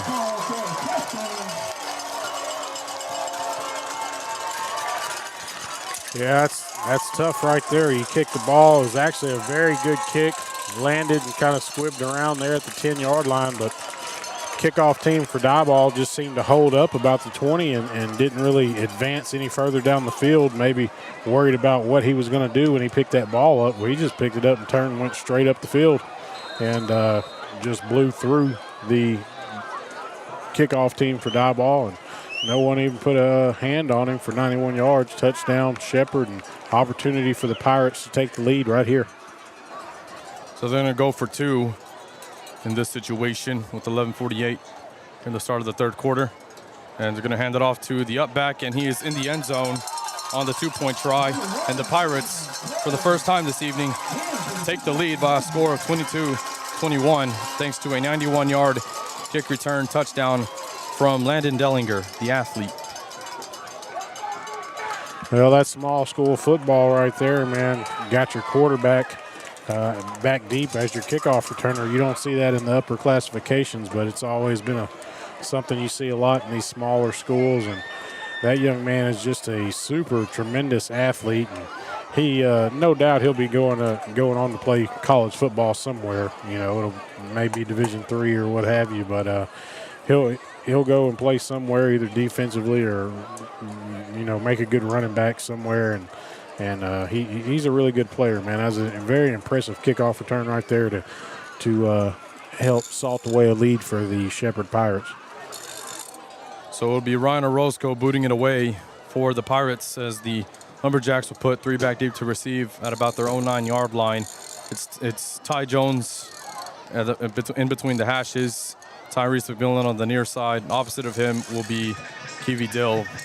But from Ryan Orozco, the kicker for Shepherd, we've seen a little mix of kickoffs here, so we'll see what Orozco decides to do here as the Shepherd homestands are rocking after the kick return touchdown. That's going to be a high pooch kick, fair caught by, and then fumbled by Kiwi Dill, and then a late hit, and the ball is going to be scrambled. It's going to be a mad scramble for it out of bounds. The Shepherd Pirates say that they have it. See no signal yet. No signal yet, but the Pirates are jumping up and down in excitement, saying they have it. Well, I think the ball actually rolled out of bounds after the big hit, but one of your deep guys came up and tried to catch the ball in front of Parrish and fumbled it and muffed the kick. And just as he picked it back up again, he was absolutely blasted by a Shepherd Pirate defender. And momentum has definitely taken off for the Pirates, and this home crowd is getting into it. So we'll see what the Lumberjack offense can respond here on 1st and 10. They're going back to the trips receiver set on the near side for Riley Arambula. As Arambula rolls to his right, he's going to have to take it himself, and he's going to be brought down for a sack. You got to get rid of the ball. Yeah, they start him on that rollout to the right side, and all night tonight he's tried to work back across the middle there to McMillan, and he just stops his feet and kind of stands there, and then Shepherd gets pressure. By the time he tries to take off running again, it's too late, goes down for the sack. And he's not a very experienced quarterback. He'll get better, and you gotta keep heading to the right and get that ball out of bounds. 2nd down and 14 for Riley Arambula. He's dropping back to pass. He's looking deep for Aaron Robbins. It's underthrown, and the pass is going to come up incomplete as Ryan Orozco was on the coverage there against Aaron Robbins. It's going to bring up 3rd down and 14 for the Lumberjacks back at their own 15-yard line. Yeah, Shepherd's got those safeties playing deep, looking for that deep pass right there, and Arambula slings that ball downfield and throws it right into double coverage, and it's a dangerous pass, and Diboll's lucky to still have the football after that one. Be 3rd and 14. Arambula dropping back to pass. He's looking to the left side for Tyrese McMillan into triple coverage. And somehow, some way, Tyrese McMillan comes up and gets it down at the 45-yard line. What a tremendous effort by McMillan, and it's a 1st and 10 Lumberjacks. Yeah, McMillan just goes up and absolutely snags that one. 2 Shepherd defenders around him. I don't know how the ball got to him, but, man, that was an impressive catch. And just a great reception right there to get a big 1st down for the Lumberjacks. So 1st and 10 for the Lumberjacks after the big catch by Tyrese McMillan at their own 47-yard line. And they're going to hand the ball off to Xander Arambula. And as the story of the night goes, Arambula will pick up 2 yards on the play against this huge defensive line for Shepherd. So it'll bring up 2nd down and 8 nonetheless for the Lumberjacks. And nothing doing right there in the middle. I mean, just over half a yard there for the Lumberjacks. And Eli Terrell comes across the formation, tries to lay a big hit on a blitzing linebacker. And Shepherd's playing with their hair on fire right now.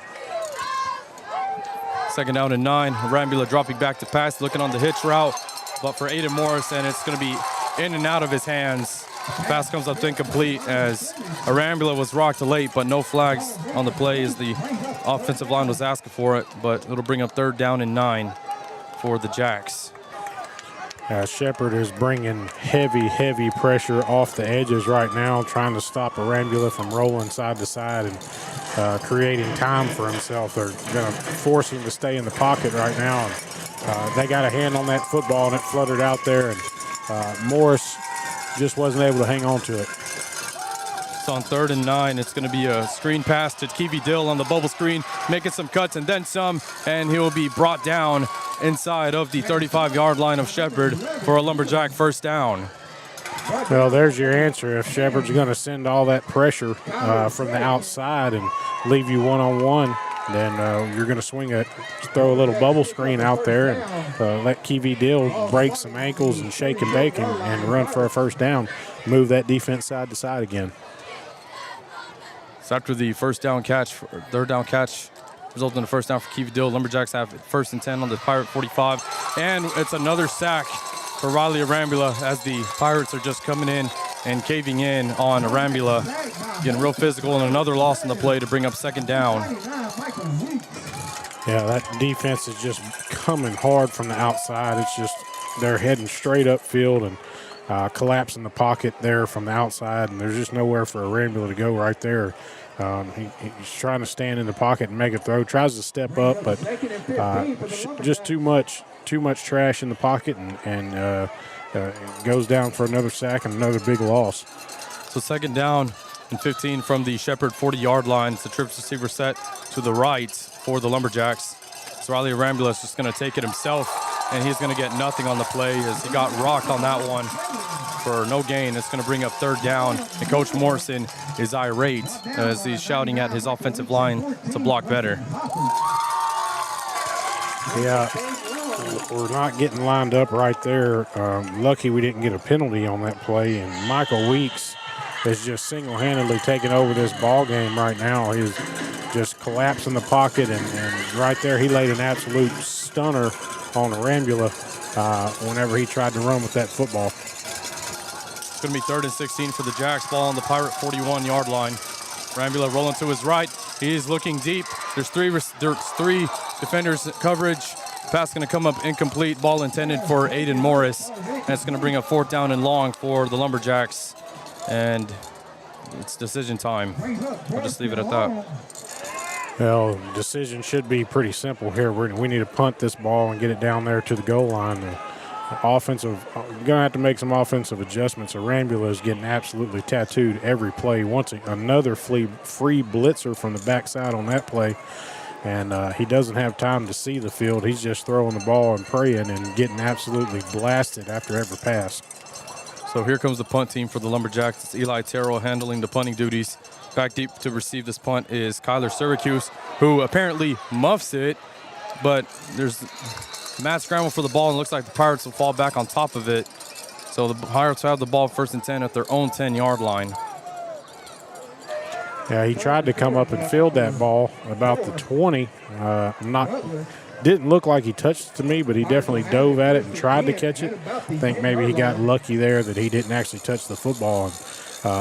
Takes a good Diboll bounce and rolls down just right at the 10-yard line. Shepherd falls on top of it. So 1st and 10 Shepherd here, and really need Diboll's defense to figure something out and make a stand right here and get some of this momentum back. Maybe we can get a quick 3 and out. You can get the ball some decent field position and try to settle things down just a little bit. Yeah, it looked really close on the return there, or lack of the return thereof. So on 1st and 10, Pirates from their own 10-yard line. We'll go back to that double wing set. It's going to be a direct handoff to Davis. Davis is going to be piled up at about his own 12-yard line. Here comes a flag from the near side official. Yeah, I couldn't tell what the flag was. Couldn't see what the flag was, but it looks like it's a holding call from the signal. It is holding against Shepherd, so should be a half the distance right here. Should push them back to a 1st down and 15 from their own 5-yard line. And Diboll did a good job defending that play. That was a little wraparound cutback trap play coming back to the near side, and they did a good job getting in there and stopping him for a short gain. Well, it looks like Morrison may decline the penalty here. Actually, yep, he did decline it, so 2nd down and 9 for Shepherd. So with the penalty decline, it'll be 2nd down and 9 for the Pirates. The ball spotted on their own 11-yard line after the 1-yard plow by Ja'Cory Davis a moment ago. It looks like Dellinger's keeping it himself, and he finds running room, and he's going to get a block from the referee. And DeCarlo Sanchez coming in, making the stop from under his legs. Not before Dellinger picks up a 1st down and more as he is brought down at the 27-yard line. 1st and 10 Pirates. That's another follow me play. He spins out, fakes the pitch, and then just runs right in behind 3 lead blockers. Diboll just has not had an answer for that play all night. Luckily there, we were able to get him to the ground after a big gain, but it's just been a tough one for Diboll to defend. 7 minutes left in the 3rd quarter. Shepherd with a 22-21 lead. It's going to be a handoff to the up back here on 1st and 10 as the pile is going to be pushed forward down to about the 35-yard line. So really good pickup on the play down to the 36. So it'll bring up 2nd down and 1 here for the 2 for the Pirates. Just a fullback power play right there, and Shepherd does a good job. He gets stood up after about a 4-yard gain, but Shepherd's offensive line does a good job getting in there and just pushing and moving bodies and pushing him ahead for another 4 or 5 yards. It'll be 2nd down and 2 for Shepherd.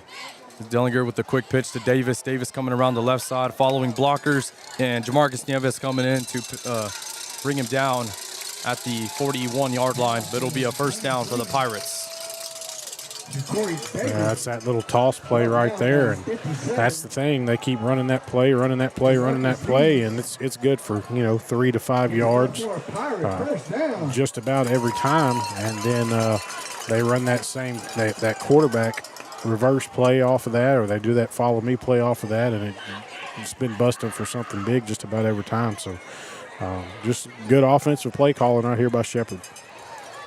Another 1st and 10 for the Pirates from their own 41-yard line. Dellinger putting it up back in motion. It's just going to be a tush push. But before we can get anything going, there's going to be a flag thrown here from the line judge. And it's going to be an offside call against Diboll. Yeah, we lined up in the neutral zone right there. You can see that before the play started. Diboll has some fresh bodies rotate in at the defensive tackle position. He just lined up with his head in the neutral zone right there. So it should be a 1st and 5 for the Pirates after the ball gets spotted down to their own 46. As the defensive line in for your Lumberjacks is Alex DeJesus and Angel Concha, the defensive tackles. On the ends are Barrett Price and Jamarcus Nieves. As the Pirates break the huddle, 1st and 5 with 5:34 remaining in the 3rd quarter. The up back is in motion. Dellinger handing it off to Marsh. Marsh trying to plow forward. Instead, he will be brought down by Luis Arambula at about the 47-yard line for a pickup of 1 to bring up 2nd and 4. Yeah, once again, all those big bodies pulling and just lead. You got so many lead blockers on these plays, clearing out just enough space to get in behind them for a few yards. And it's just a tough offense to stop. You can't say enough about this wing T. It's a lot of misdirection, and it's a very difficult offense to defend. But Diboll's done a better job here early in the second half. 2nd down and 4. Lumberjacks are going to bring in 7 as Dellinger's going to get the handoff, and he is going to be brought down by Luis Arambula. Nope, Dellinger is still plowing forward, and Jamarcus Nieves will finally come in and bring him down. And the Lumberjacks are saying that there was a fumble on the play. But nope, they're going to rule it the Lumberjacks are pleading their case, but the referees are giving it a 1st down for Dellinger down to the Diboll 48-yard line. Yeah, fakes that toss right there and comes back. That's that little trap play where he fakes the toss to the right side and comes back to the left. And Diboll did a much better job defending at that time. And it looked like the Lumberjacks thought the ball came loose late, but I think they ruled his forward momentum had stopped. So 1st and 10. Before we can get anything going, the Pirates are going to burn their first timeout of the half as they saw something that they didn't like, or the play clock was just ticking down. So we'll take a quick timeout here in the 3rd quarter. Listen to Diboll Lumberjack football on YouTube through C4 Media. Terrell Insurance has been a proud supporter of Diboll Lumberjack athletics for over 30 years.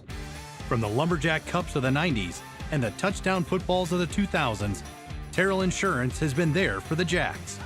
Terrell Insurance has been a proud supporter of Lumberjack fans off the field as well. For all of your insurance needs, visit Terrell Insurance in Diboll.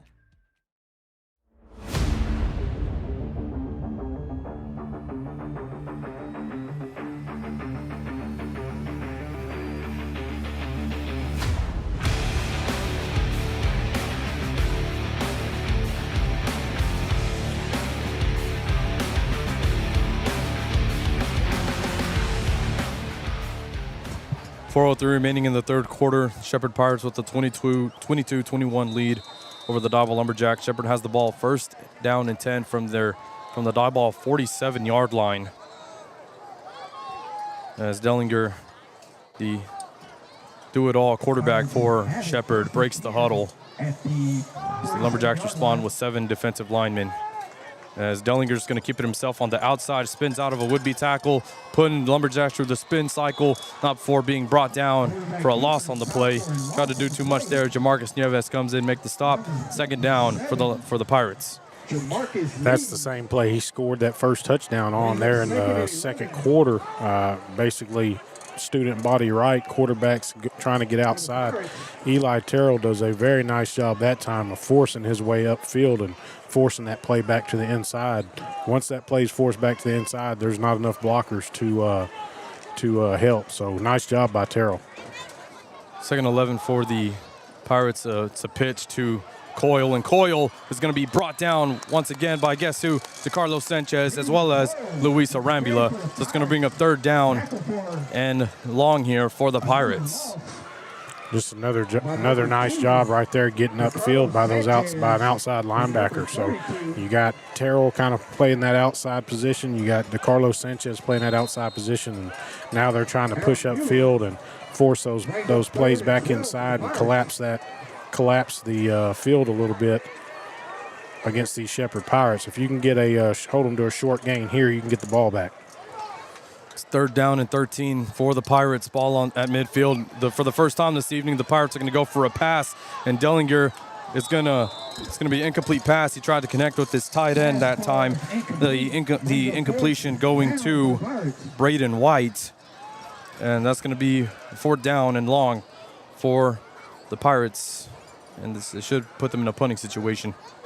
Yeah, quarterback gets greedy this time. He's got 2 receivers that are both open out front of him, not for a first down, but for enough that you would think Shepherd would be able to go for it on 4th down. He tries to hit the drag route coming across the middle there, gets a little greedy, throws across his body, throws the ball into the turf, brings up 4th down and very long, and Shepherd lines up in a punting formation, and now we have a stoppage. Looks like there's going to be a illegal substitution penalty against Shepherd here, or they're actually going to get the center for picking up the ball and then setting it back down. So be a illegal snap penalty. That'll back them up 5 more yards. So that'll, as you said, Draylen, it is an illegal snap, and it's going to back the Pirates up to their own 46. Dellinger handling the punting duties. Tyrese McMillan back deep to receive from his own 20-yard line. Well, Dellinger will punt this one. It's a nice high kick, and it's going to take a Lumberjack bounce to the 35-yard line. So that's where the Lumberjacks will set up 1st and 10. We'll see if this offense has regrouped after the showing from their previous drive. Yeah, Diboll needed that right there. Dellinger handling the punting duties. That's only about maybe a 20-yard kick, 18 or 20 yards. Goes straight up, almost straight up in the air, very high. Gives Diboll good field position here at the 35-yard line. Nice opportunity to drive down, try to get this lead back. Lumberjacks moving left to right with 2:51 remaining in the 3rd quarter. Arambula with the trips receiver set to his right, and it's going to be handoff to Ty Jones, and he's going to be bottled up in the backfield for a loss on the play to bring up 2nd down and 12. And what you're seeing right now is when Diboll gets in that trip set, the outside linebacker's going and lining up on that slot receiver, inside slot receiver, and then right before the ball snapped, he's crashing down hard back inside and coming unblocked into the backfield. So Diboll's going to have to get something figured out. So on 2nd down and 11, Lumberjacks will go with the Twins receiver set to the right, one to the left. Yeah, just kind of thrown into no man's land right there. He steps up in the pocket, tries to get the ball outside, but just leaves it too far inside. And he may have been trying to hit Deal down the seam, but if he was, he overthrew him pretty badly and threw it right to the Shepherd safety. And very lucky right there, wasn't a turnover. Eli Terrell will handle the punt as it's going to roll out of bounds inside of the 40-yard line of Shepherd.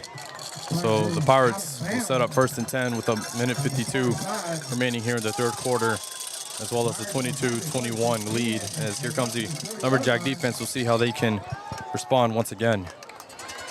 Now, all in all, you only gain about 5 yards of field position right there off the punt versus what could have been an interception. So, but we do get the punt off, and 1:52 left here in the 3rd quarter. Game's tightening up a little bit. Defenses are coming to play, but Diboll's definitely going to have to figure something out and figure out a way to keep these Shepherd Pirate defenders out of the backfield. So here we go, 1st and 10 for Shepherd on their own 40-yard line. Dellinger under center. It's going to be a handoff to Marsh, as Marsh is just going to plow forward for no gain on the play. It's going to bring up second down for the Pirates. And a nice job right there. Defensive ends closing the hole, closing the gap, and getting up and getting inside and getting to the backfield and making a tackle for about a half a yard gain. So Diboll's doing a much better job here late in this third quarter, holding up on the edges and stopping this running game. Second down and 9 for the Pirates. It's going to be another pitch to Marsh. Marsh is going to be upended, and then he loses the football. The Lumberjacks are in the mat scramble for it. Tyrese McMillan picks it up. It's still a live ball, and there he goes. No one between him and the end zone. Fumble recovery, touchdown, Lumberjacks, Tyrese McMillan. Yeah, that ball came loose very late. Running back got tripped up and had a hand on the ground, was trying to crawl forward. They ruled that his knee never touches the ground. Ball comes out, and there's a mad scramble for it. Looked like about 4 Lumberjacks and 2 Shepherd Pirates trying to jump on top of the football, and it squirts out the other side, and McMillan just picks it up. Nobody home in front of him, runs it in for a touchdown. Diboll takes the lead back 27-22 here late in the third quarter. Ivan Gomez is on for the extra point attempt with a minute 04 left here in the third quarter, as it was a 45-yard fumble recovery for Tyrese McMillan, as it was a touch, and it resulted in a touchdown. The extra point by Ivan Gomez is up and good as the Lumberjacks retake the lead by a score of 22, late in the third quarter of action. So you're listening to Diboll Lumberjack football on YouTube through C4 Media. Made in America. A simple idea that means everything at Mueller Metal Roofs and Buildings. It means local branches, dealing with friends and neighbors you trust. It means innovation, leading the way with better solutions. It means caring about our products and even more about the people who use them. It means pride in a job well done. Mueller, made in America, made to last.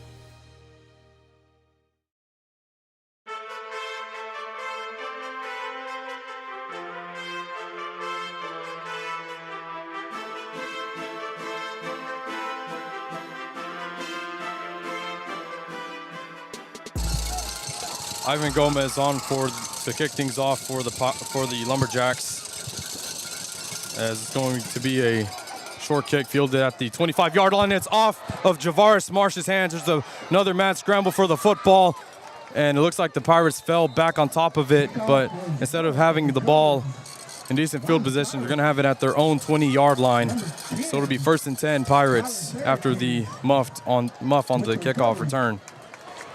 Almost had another gift fall into Diboll's lap right there. Had a Diboll defender down there, and he tried to dive on top of the football, but he dove at the same time as a Shepherd Pirate, and they hit each other and pushed the ball further back down the field. And one of the deep men for Shepherd was able to come up and dive on top of it at the last second. So Diboll almost worked themselves into another nice gift there. 57 seconds left here in the third quarter. 1st and 10 Shepherd Pirates at their own 21. So the Pirate offense breaking the huddle. The Lumberjacks bringing everyone. It's going to be a pitch to Davis. Davis trying to find running room, and nope, he's going to get bottled up by a swarm of Lumberjacks down at the 18-yard line. Eli Terrell and company in to make the stop on that one. It's going to bring up second down and a loss on the play with 41 seconds left in the third. Now you can see Morrison's responding to the defensive struggles in the second quarter. He said, look, if we're not going to be able to come up and fill the gaps from the linebacker positions, we're just going to get 8 men on the line of scrimmage and absolutely squeeze everything back down to the inside. We're going to send people upfield and get penetration and stop this offense before it gets going. A second down and 12. Landon Delliger is going to drop back to pass to the big tight end, Braden White, as Braden White's going to be tripped up and he loses the ball at the end, but they're going to say that he was down.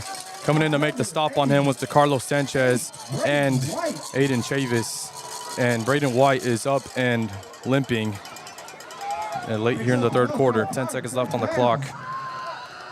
Yeah, that was a fabulous catch by that young man. That's a big old boy running down the field. And that was a really, really great catch by a big player. And, he was able to get that first down, but whenever they tackled him, they did go low because he is so large. They went very low on him, and unfortunately he is down right now. Tried to walk off the field, but didn't make it all the way off the field. He's down right here on the numbers, so hopefully this young man's going to be all right. They'll go ahead and attend to him, and we'll take an injury timeout. You're listening to Diboll Lumberjack Football on YouTube through C4 Media. Attention East Texas. When it comes to welding, fabrication, hydroblasting, sandblasting, vacuum truck services, and plant maintenance, there's only one name you need to know: PPR Industrial Services. Located in Lufkin, Texas, PPR delivers top quality services with 24/7 support. With a mission to exceed customer expectations, PPR focuses on safety and excellence in every job. Call them today at 936-676-0982 and let PPR handle your toughest projects. PPR Industrial Services, where quality matters.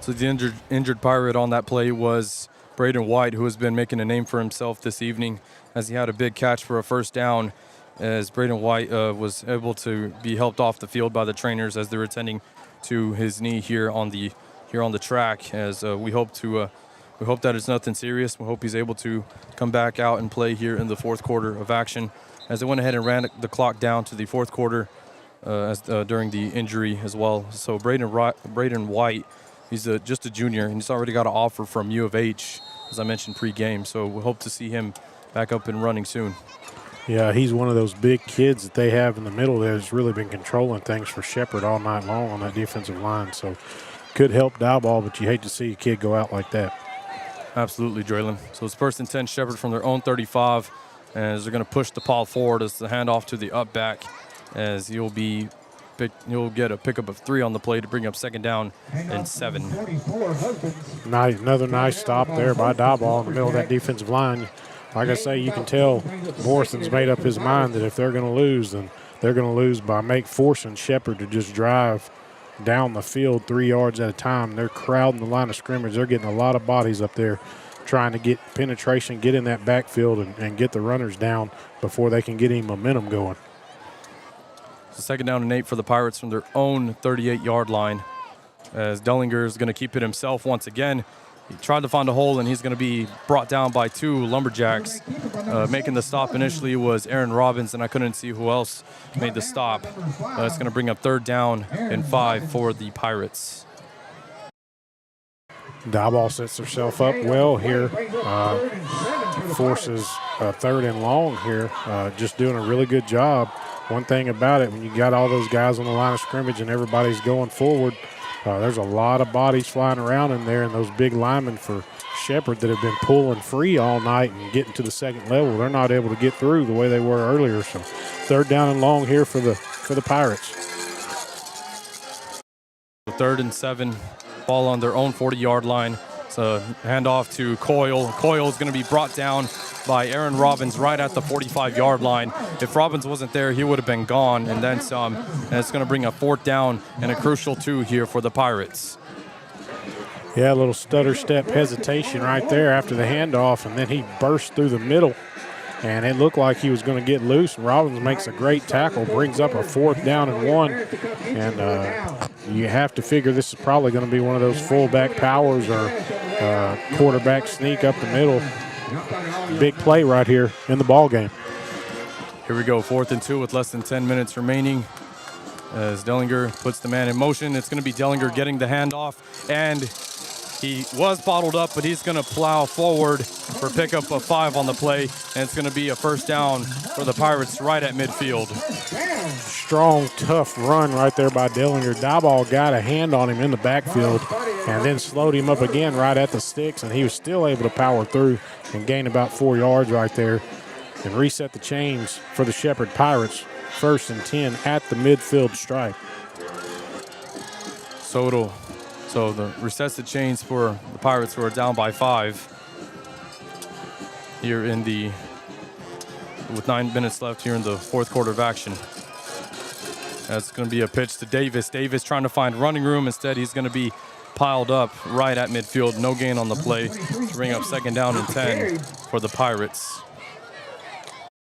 Once again, trying that scat toss play, this time to the right side, and Diboll's just getting too much penetration. Those running backs are stopping their feet and looking for a hole and trying to hesitate and find a place to run. But everyone from Diboll going downhill, and this play call is coming in a little slow. Wouldn't surprise me to see a pass here, or the quarterback trying to get to the outside. We'll see what they do as the Pirates break the huddle on 2nd down and 10.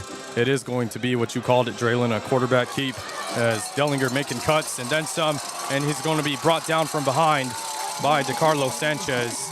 And it's a 1st down to the Diboll 29-yard line, courtesy of Landon Dellinger for the Pirates.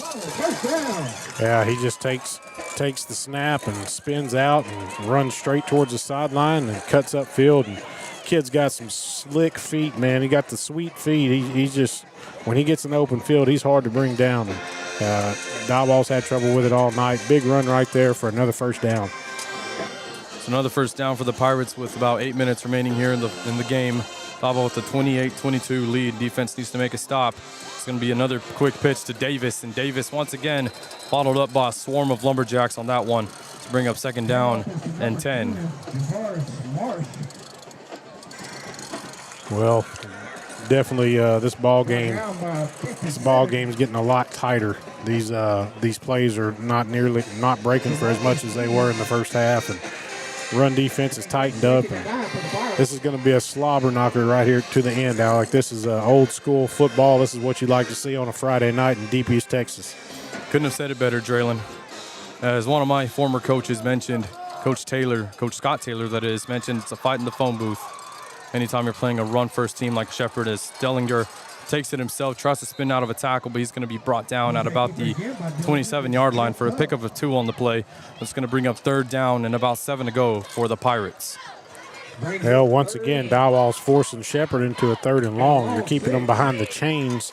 You got 2 downs right here to hold them for, keep them from getting 6 yards. You know they like this quarterback run on the outside in 3rd and long. You know they like a pass on 3rd and long, so we'll see what they do. But you can guarantee 100% it's going to be in Dellinger's hands somehow. 3rd and 6 from the Diboll 27-yard line as the wingback comes in motion, and the Pirates are going to burn another timeout here in the 2nd half. With 6:39 remaining in the ball game, we'll take a quick timeout with them. Listen to Diboll Lumberjack Football on YouTube through C4 Media. Terrell Insurance has been a proud supporter of Diboll Lumberjack athletics for over 30 years. From the Lumberjack Cups of the 90s and the touchdown footballs of the 2000s, Terrell Insurance has been there for the Jacks. Terrell Insurance has been a proud supporter of Lumberjack fans off the field as well. For all of your insurance needs, visit Terrell Insurance in Diboll.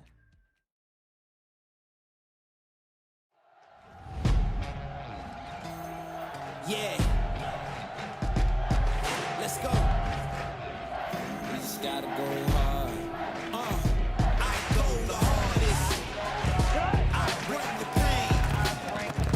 Not what you used to. It's all part of the game. Yeah. I just gotta go hard. All right, here we go. It's 3rd and 6 for the Shepherd Pirates. Ball on the Diboll 26-yard line, as it'll be a reverse for Benjamin Coyle, and Coyle is going to be brought down right at the 1st down marker. Aaron Robbins is the last line of defense. He's able to get the stop, but not for the 1st down Pirates inside of the Diboll red zone. First time we've seen that play tonight from Shepherd. They get a pitch out to a wingback coming back around and get Dellinger out in front of him. Lead blocking that time, so the quarterback does just about everything for this football team. 6 minutes and 20 seconds, clock's ticking down, and Shepherd has the ball 1st and 10 at Diboll's 19-yard line. The Pirates about to break the huddle here as the center takes his spot, and here comes the rest of the double wing offense of Shepherd, as Dellinger is going to drop back to pass. He's got a man wide open here on the near side as Tyrese McMillan, the last line of defense, and he jumps over him, and it's going to be a touchdown Pirates.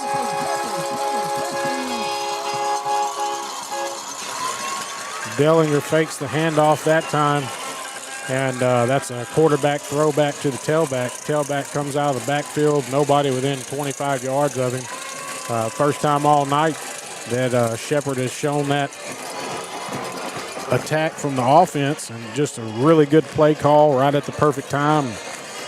He gets the ball, almost gets sacked, but gets the throw away, and running back catches it and gets into the end zone.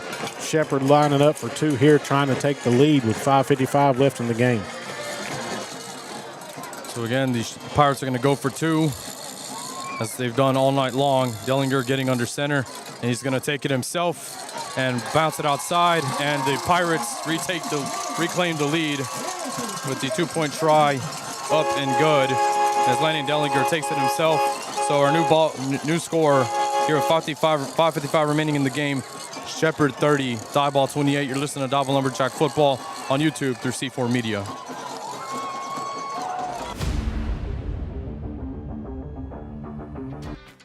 Terrell Insurance has been a proud supporter of Diboll Lumberjack athletics for over 30 years. From the Lumberjack Cups of the 90s and the touchdown footballs of the 2000s, Terrell Insurance has been there for the Jacks. Terrell Insurance has been a proud supporter of Lumberjack fans off the field as well. For all of your insurance needs, visit Terrell Insurance in Diboll.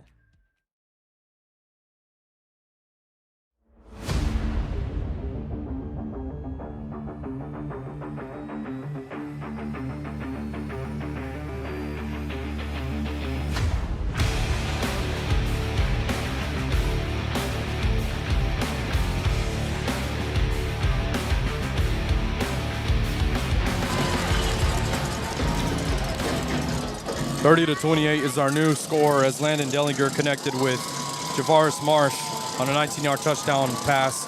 2-point try was good. Shepherd goes up 30-28 with 5:55 remaining in the ball game.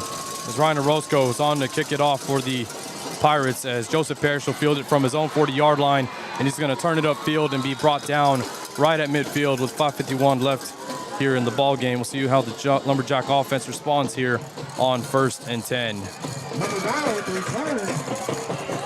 Well, this is going to be interesting, Alec. The offense had a lot of time to think about what they were going to do, what kind of adjustments they were going to make, as that was a long drive there by the Shepherd Pirates to take the lead. 5:51 left here. Diboll's got a short field, and I'd like to see them drive down and go ahead and score a touchdown here and take this lead back. So on 1st and 10, the Lumberjacks are going to go with the trips receiver set, and it's going to be handoff to Xander Arambula, who finds his way out of a pile, and then he'll be brought down inside Shepherd territory at about the 47-yard line for a pickup before on the play to bring up 2nd down. Yeah, all night it's just been really tough running in there. Diboll's trying to get a quick handoff, get underneath those defensive ends that have been flying upfield here in the second half. And Xander does a good job just putting his head down and getting what he can and getting a nice positive gain on 1st down. 2nd down and 7 for the Lumberjacks. It's going to be a trip receiver set once again to the right side. It's going to be Kiwi Dill taking it on a bubble screen, as he's going to be brought down at about the 45-yard line for a gain of two or three on the play, and it's going to bring up a crucial 3rd and 5 here for the Lumberjacks. Now, once Dill's able to get the ball in his hands, you know, he can make a move and he can get and wiggle free. It's just hard getting the ball to him right now with everybody running upfield so hard. So looks like about a 3rd and 4 right here for the Lumberjacks. This is your ball game, and a sold-out standing room only crowd here in Shepherd starting to get loud. Lumberjacks going to go with the twins receiver set to the right. Morris, lone receiver on the near side, and it's going to be handoff to Arambula. Arambula trying to burst through, and he's bottled up immediately by the Shepherd defensive line. So it's going to bring a 4th down and 4 for the Lumberjacks with 4:17 remaining in the ball game. Arambula tries to hit it inside quick, but that big defensive end for Shepherd's been killing Diboll all night long, and he just puts an offensive lineman on skates, drives him backwards into the backfield and into Xander Arambula. Arambula still able to get back to the line of scrimmage, but just barely. So this brings up a huge, crucial 4th down with 4 minutes remaining here in the ball game.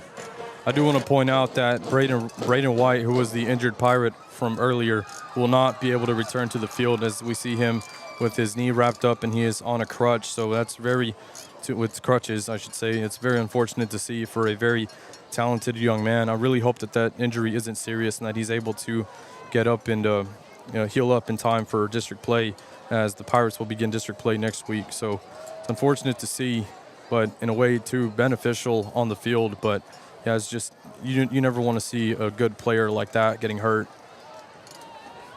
Yeah, absolutely not. I agree with you 100%. He's a really good ball player. He's been really effective all night, seems like, for Shepherd, blocking and wearing Diboll out on the interior. And here we go, 4th down and short for the Jacks.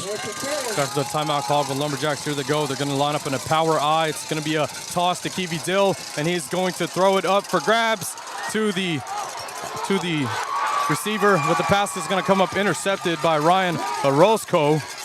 But there's a flag down on the far side. Couldn't see who the intended target was on that one, as there was just nothing but bodies. But let's see what's going on here. A little bit of commotion. Diboll actually had a great play set up right there, but the pass was severely underthrown, and receiver tries to come back to the ball. Looked like he went through the defender maybe. It may be pass interference on the offense. It is pass interference on the offense. But this is going to be an interesting call here because the officials blew the play dead whenever he was trying. Looked like he could have ran it back for a touchdown, but they blew the play dead. So this is going to be an interesting call. Pass interference on the offense.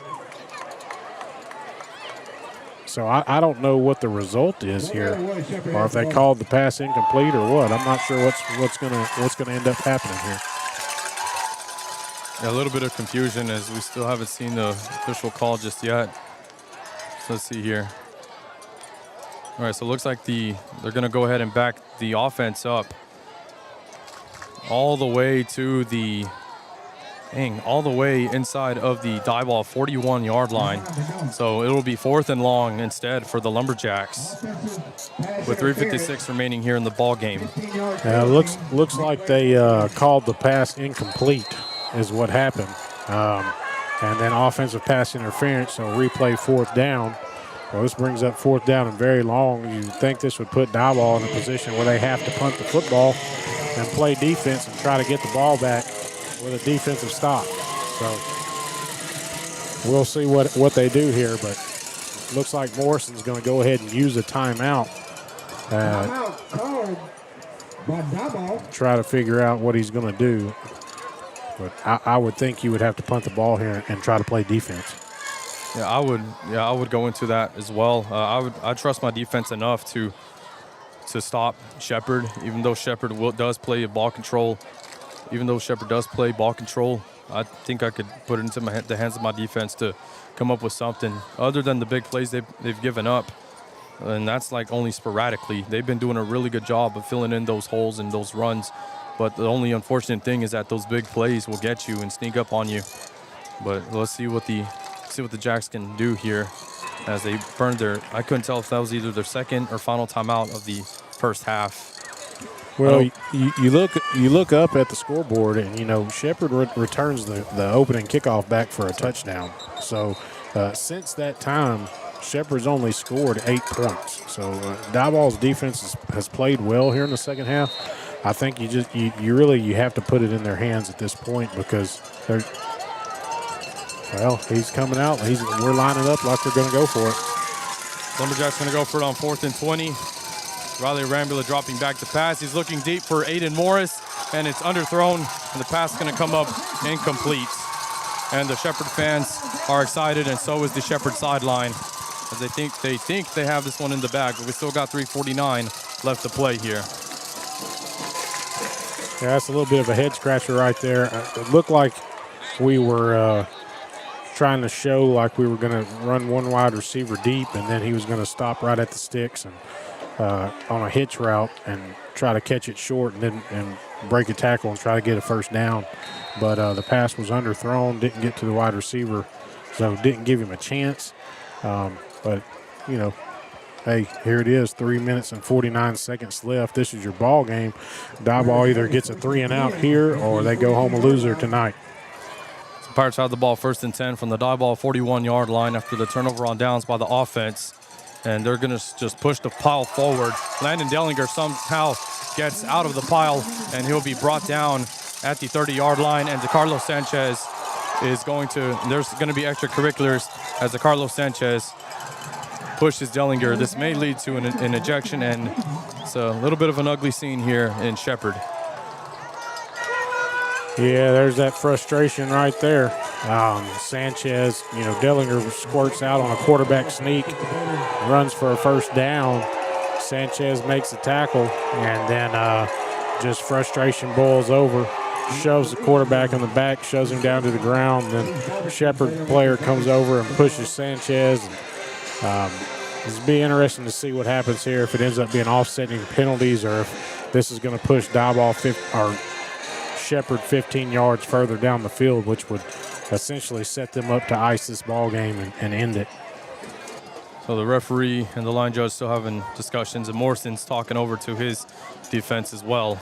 So here comes the official call, as it's after the play was over, unsportsmanlike conduct called on the Lumberjacks, and that's going to result in a first down. So it was really scary there, and DeCarlos Sanchez got lucky, as he pushed Dellinger at the end of that run as they were just jawing at each other. But it looks like Sanchez will remain in the game. But the Pirates have the ball 1st and 10 at the Diboll 14-yard line. Yeah, that's a very disappointing play by a senior defender. That pushes Shepherd. You still had a chance even after a first down. You still had a chance to hold them defensively, but now you're backed up inside the 15-yard line. That's a tough play. There we go, 1st and 10 for Shepherd. Dellinger's just going to take it himself, and he's going to get bottled up for a loss on the play. And more jersey grabbing going on, more extracurricular going on. No flags thrown, and we got an injured player down at the 10-yard line. Well, we're starting to see some frustration and some ugly play. Diboll should have had another unsportsmanlike conduct penalty right there. Got an offensive lineman. They bent an offensive lineman over backwards well after the play. I'm surprised there isn't a flag. I can't see who that is down. That is a Diboll defender down right now. So as they tend to the Diboll defender, we'll take a quick timeout. Here's some Diboll Lumberjack football on YouTube through C4 Media. When it comes to welding, fabrication, hydroblasting, sandblasting, vacuum truck services, and plant maintenance, there's only one name you need to know: PPR Industrial Services. Located in Lufkin, Texas, PPR delivers top quality services with 24/7 support. With a mission to exceed customer expectations, PPR focuses on safety and excellence in every job. Call them today at 936-676-0982 and let PPR handle your toughest projects. PPR Industrial Services, where quality matters. You can depend on a Mueller metal roof. We were fortunate enough to be able to build a house on family land, and we've really enjoyed being out here. We couldn't ask for a better place to raise our boys. Our home builder, I don't believe, had ever had an experience with working with Mueller, and had nothing but great things to say about the company, about the process. Everybody was professional. If anybody mentions the word metal, we say we know a guy and give them the phone number to Mueller. Find out more at MuellerINC.com. Terrell Insurance has been a proud supporter of Diboll Lumberjack athletics for over 30 years. From the Lumberjack Cups of the 90s and the touchdown footballs of the 2000s, Terrell Insurance has been there for the Jacks. Terrell Insurance has been a proud supporter of Lumberjack fans off the field as well. For all of your insurance needs, visit Terrell Insurance in Diboll.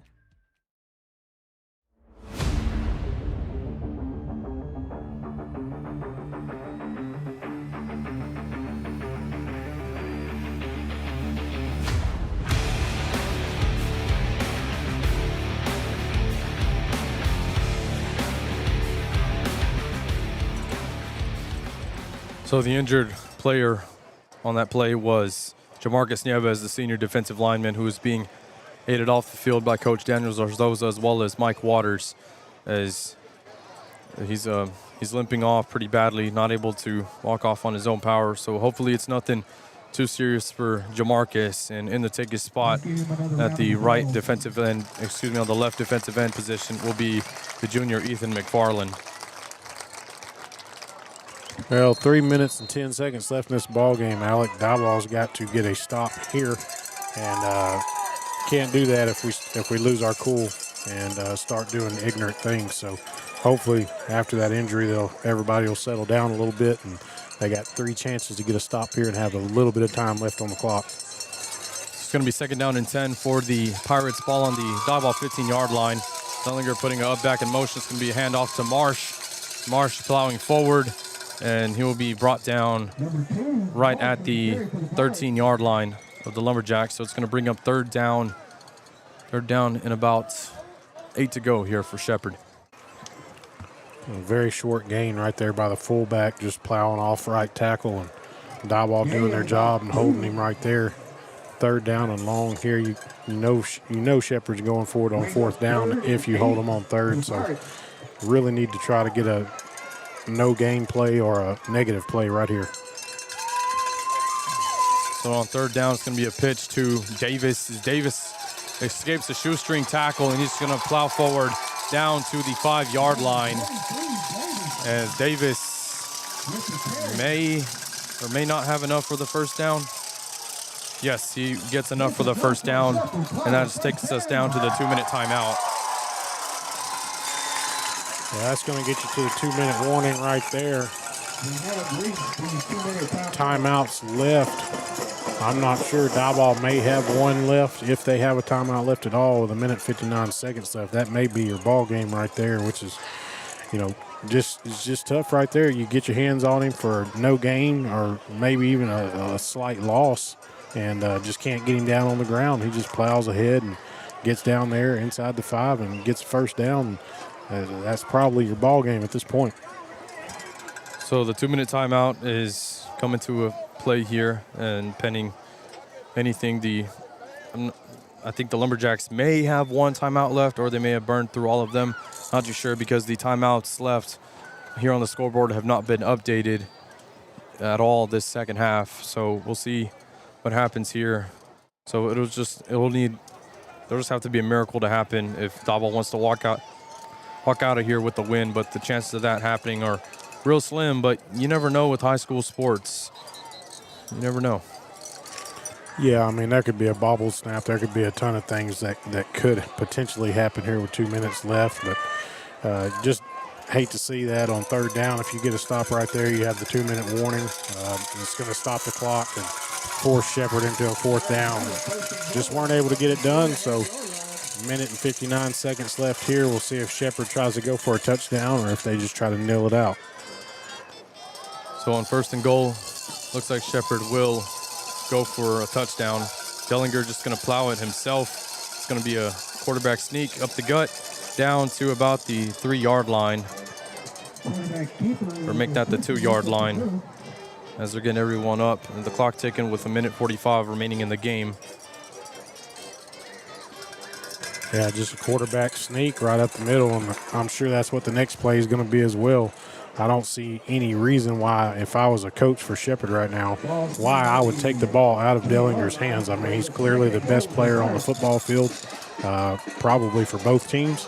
So trust your quarterback and see what he can do. See if he can lead your team to victory. I definitely wouldn't take it out of his hands. 2nd down and goal. And before we get anything going, Shepherd's going to burn a timeout. So while they burn a timeout, the 1:11 remaining in the ball game, we'll go ahead and take a quick one here as well. You're just in a Diboll Lumberjack football on YouTube through C4 Media. Terrell Insurance has been a proud supporter of Diboll Lumberjack athletics for over 30 years. From the Lumberjack Cups of the 90s and the touchdown footballs of the 2000s, Terrell Insurance has been there for the Jacks. Terrell Insurance has been a proud supporter of Lumberjack fans off the field as well. For all of your insurance needs, visit Terrell Insurance in Diboll.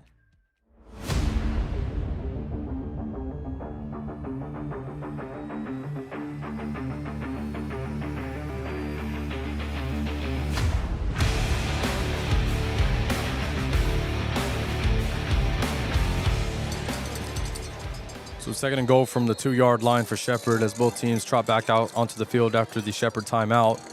The minute 11 remaining in the ball game. As Shepherd breaks the huddle. Dellinger getting under center. He's just going to plow through, take it himself. He's still standing, and he's still going, plowing forward.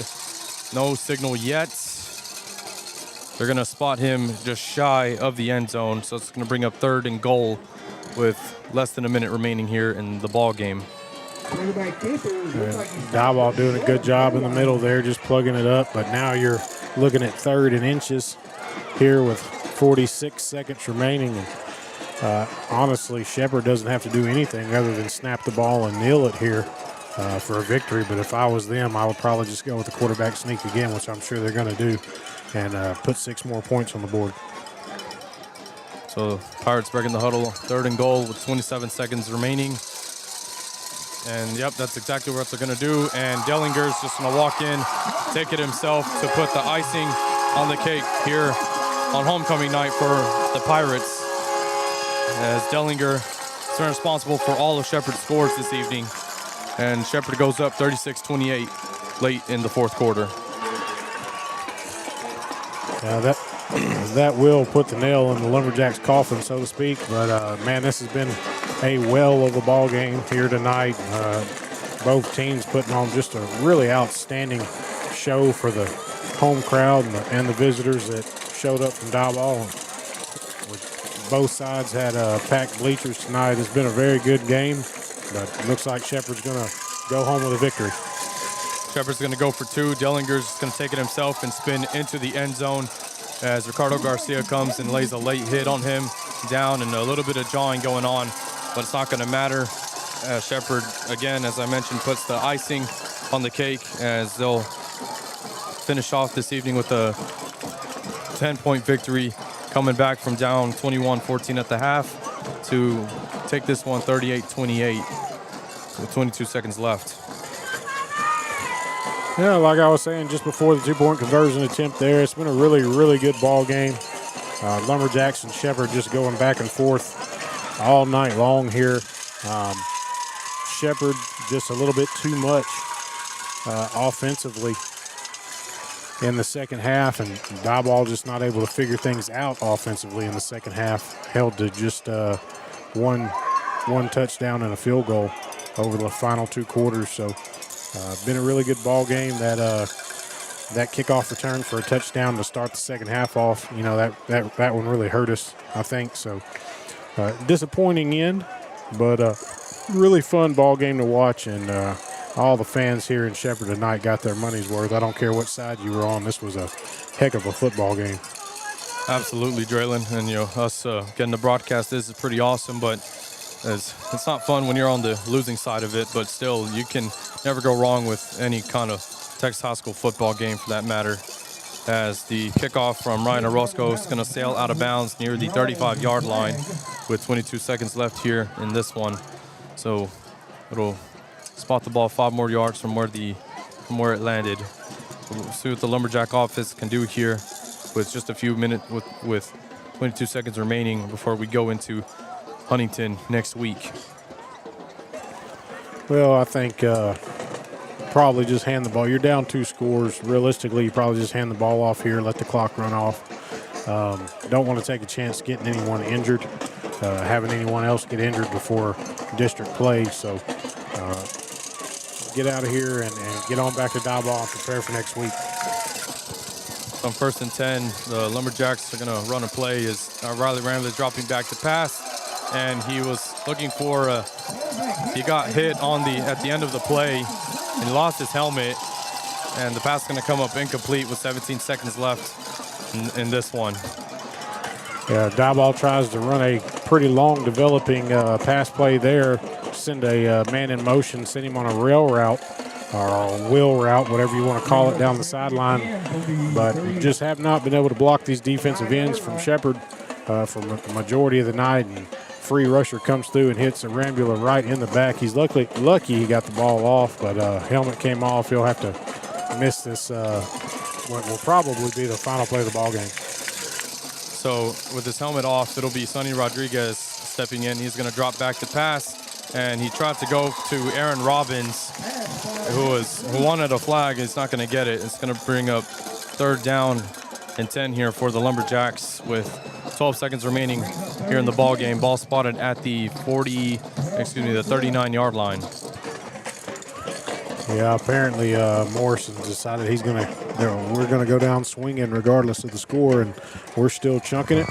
That ball was just kind of a back shoulder fade thrown right there, and just couldn't quite get our hands on it for a big gain. Lumberjacks looking to run one more play here with 12 seconds left. Sonny Rodriguez dropping back to pass. He's going to connect with Kiwi Dill, who's going to be brought down for a big gain at the 45-yard line of Shepherd. But let's see here. Looks like the Lumberjacks did have one more timeout left. They'll go ahead and burn it to run one more play here with 6 seconds left. So while they're doing that, I'd like to go ahead and head back onto the live chat. Again, I'd like to recognize Scott, who said hello early on. Miss Courtney Davis, who was listening in, and said, "Let's go, Jacks." Amber Peshek, who is a math teacher at the junior high in Diboll, saying, "Let's go." Sarah Palacio said, "Go, Jacks." And we also had Miss Joanne Music commenting, thanking myself and Draylon for an excellent broadcast this evening. And she told Draylon, "Clever use of figurative language tonight, and it made this English teacher smile." So that's a shout out to Miss Music and everyone else who was listening in this evening. Oh, I always loved Miss Music, man. She was one of my favorite teachers growing up. Had a lot of good times in her class there in English, and had some really good times in that class. She's a very good teacher, and always had us, really kind of expand our thinking, expand our mind, and look at things from a new perspective. So glad to hear from Miss Music. So first and 10 for the Lumberjacks. As they're just going to run this last play. Rodriguez just going to chunk this one. And a second is going to remain on the clock. But, so second left. They blew the train horn prematurely. Going back to what you were talking about, Miss Music, she taught during your time. But I do want to clarify, with myself as a teacher, I think, and it's definitely going to be a very biased opinion here, but teachers, they're just some people who can just make the smallest impact, but it can make such a huge difference in your lives. I've had so many tremendous teachers in my time in school at Diboll that I think of to this day, and I thank them so much for the impact that they have. So it's just, teachers are incredible people, and we love them very much. So one more play, it's a bobbled snap as Sonny Rodriguez just chunks this one deep, and it's going to be an interception, and it's going to be run out of bounds at the 45, and that's going to do it here from Shepherd, as the Pirates will solidify their homecoming night with a 38-28 come-from-behind victory against the Diboll Lumberjacks. Woo, things got a little dangerous right there on the sideline. Kid decided to try to run the ball back down this near sideline in front of the home crowd. And it was a perfectly legal tackle, but he went airborne and got hit below the waist and straight into his own teammates on the sideline. So a little bit of danger there at the end, but looks like everybody got up okay, and everything's going good there in the handshake line now. So unfortunate end for the Lumberjacks, but once again, heck of a job, heck of a effort tonight, and really good ball game. Again, your final score from Pirate Stadium, it's the Shepherd Pirates victorious on their homecoming by a score of 38-28. And we will be right back to wrap it up with the post-game show, as you've been listening to Diboll Lumberjack Football on YouTube through C4 Media.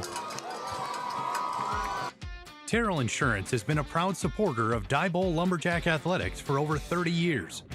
From the Lumberjack Cups of the 90s and the touchdown footballs of the 2000s, Terrell Insurance has been there for the Jacks. Terrell Insurance has been a proud supporter of Lumberjack fans off the field as well. For all of your insurance needs, visit Terrell Insurance in Diboll. Made in America. A simple idea that means everything at Mueller Metal Roofs and Buildings. It means local branches, dealing with friends and neighbors you trust. It means innovation, leading the way with better solutions. It means caring about our products and even more about the people who use them. It means pride in a job well done. Mueller, made in America, made to last. Attention East Texas. When it comes to welding, fabrication, hydroblasting, sandblasting, vacuum truck services, and plant maintenance, there's only one name you need to know: PPR Industrial Services. Located in Lufkin, Texas, PPR delivers top quality services with 24/7 support. With a mission to exceed customer expectations, PPR focuses on safety and excellence in every job. Call them today at 936-676-0982 and let PPR handle your toughest projects. PPR Industrial Services, where quality matters. C4 Media Productions proudly supports the Diboll Lumberjacks. Based at 205 North Temple, we are your one-stop shop for all of your video and social media needs. Whether you need a captivating TV commercial or a full social media marketing strategy to help drive sales, we've got you covered. Call us at 936-304-0707 or visit c4mediapros.com. C4 Media Productions. Reliable service, amazing results. Attention East Texas businesses. Are you looking to reach a dedicated and engaged local audience? The Diboll Sports Broadcast is the perfect opportunity for you. Our broadcasts are the heartbeat of Diboll Sports, connecting passionate fans with businesses just like yours. When you advertise with us, you're not just placing an ad, you're becoming a part of the community. With Diboll Sports Broadcast, your message will be heard by thousands of listeners who live, work, and shop right here in East Texas. Contact Jared at C4 Media Productions today. Visit c4mediapros.com or give us a call at 936-304-0707 to learn more. Diboll Sports Broadcast. We are your hometown heartbeat.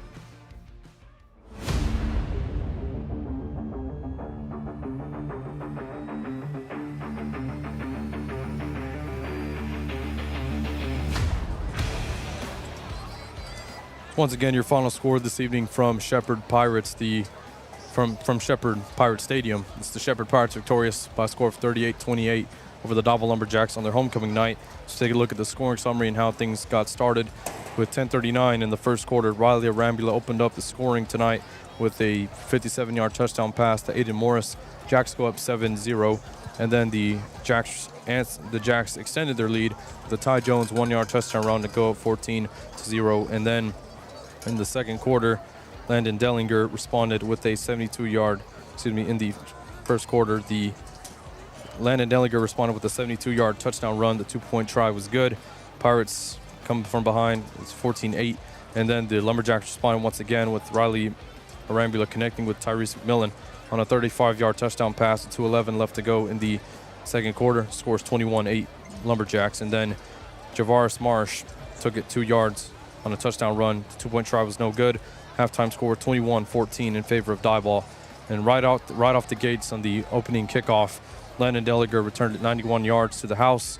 The two-point try was good. In the third quarter, let's go up 22-21 Shepherd. And then Diboll responded with a Tyrese McMillan fumble recovery from 45 yards out. Lumberjacks reclaiming the lead 28-22. And then the Pirates reclaiming the lead with Landon Dellinger connecting with Javaris Marsh on a 19-yard touchdown pass. The two-point try was good. Shepherd ahead 30-28, and then Shepherd put the game on ice as Landon Dellinger took it himself once again with a 1-yard touchdown run. The two-point try was good. Shepherd rounds out their scoring tonight 38-28, and that is how we get to our final score this evening.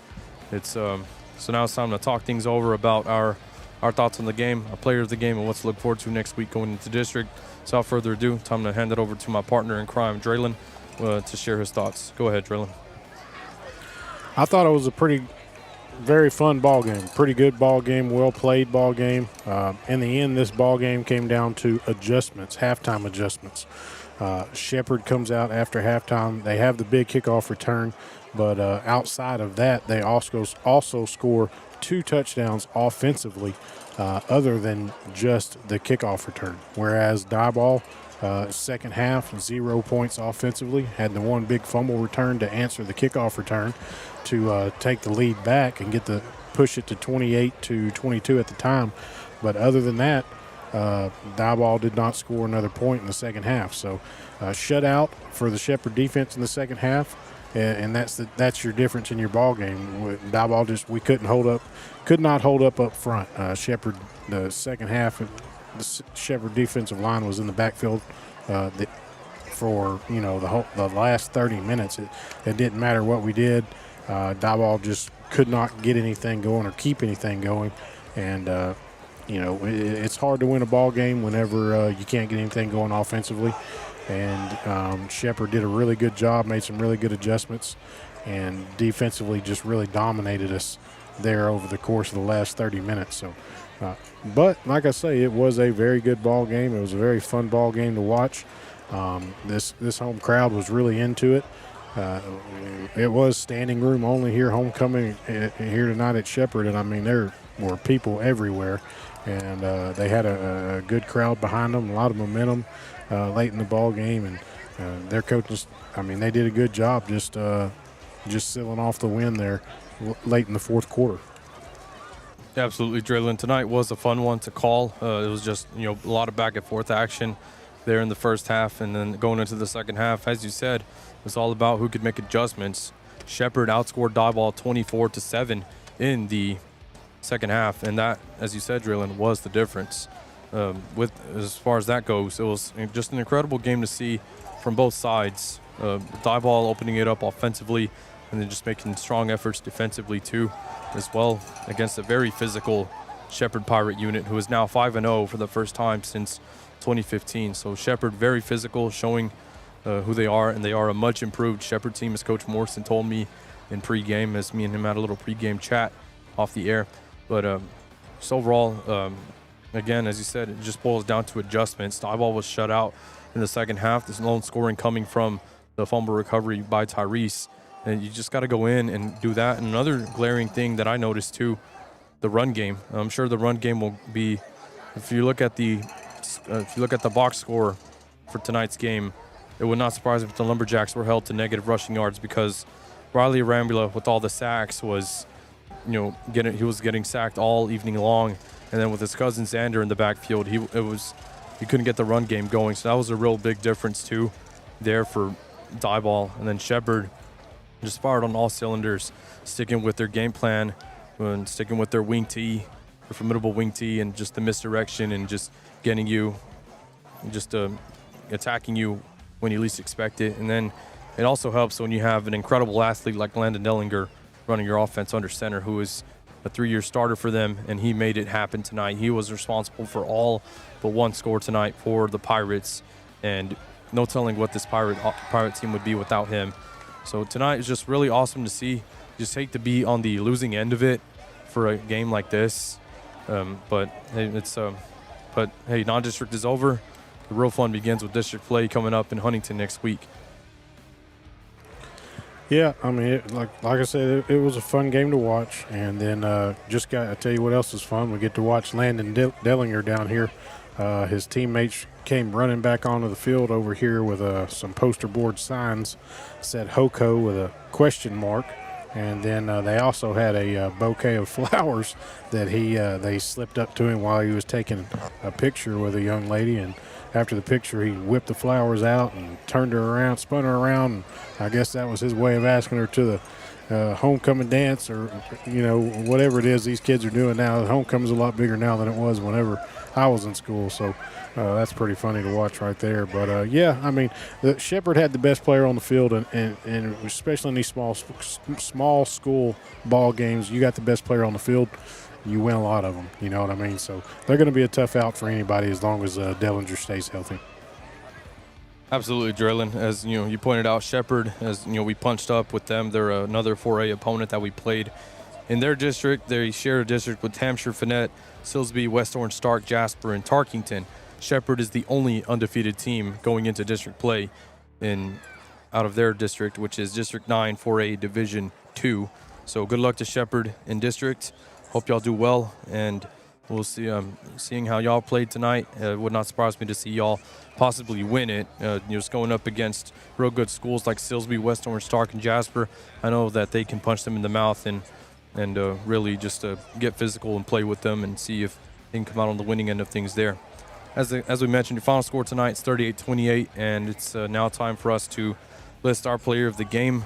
I think if we were a home broadcasting team for Shepherd, we already know who that would be, and that is by far Landon Dellinger. We've been saying his name all night long, So for us, being the Diboll Lumberjack broadcasters, for me personally, he was responsible for a touchdown reception and a fumble recovery for a touchdown, and he was making plays where he needed to all night long, and he's an all-state player for a reason.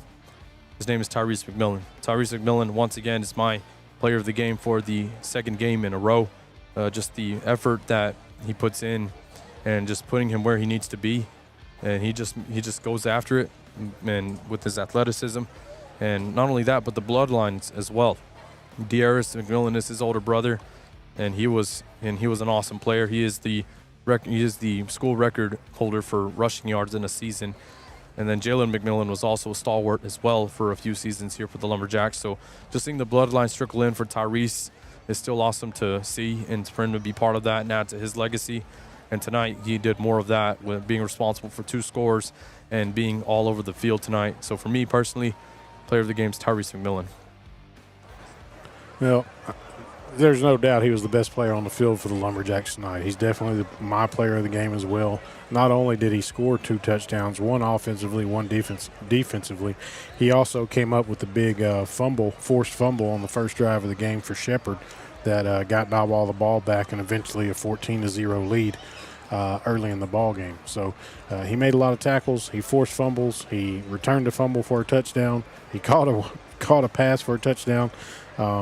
He just didn't have the ball in his hands enough to answer Dellinger score for score, unfortunately. But without a doubt, he's definitely the player of the game for the Lumberjacks tonight. So tonight's loss will drop the Diboll Lumberjacks to a record of 1-4 going into district play. And so now, luckily, everything resets. Everybody's 0-0. We're traveling to Huntington next Friday night. It'll be a 7 p.m. kickoff.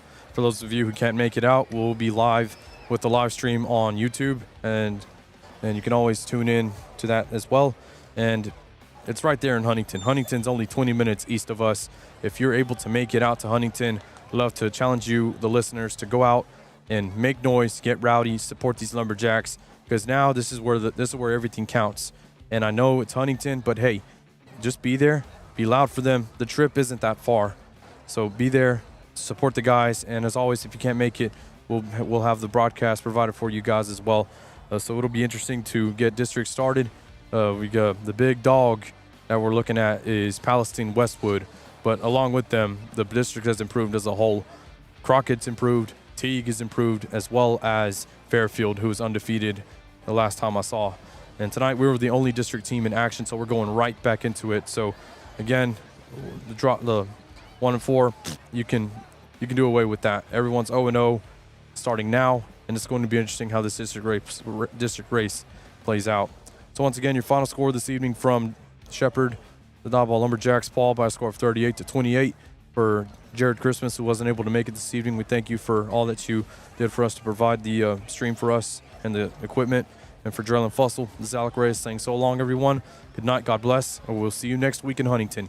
Go Jacks.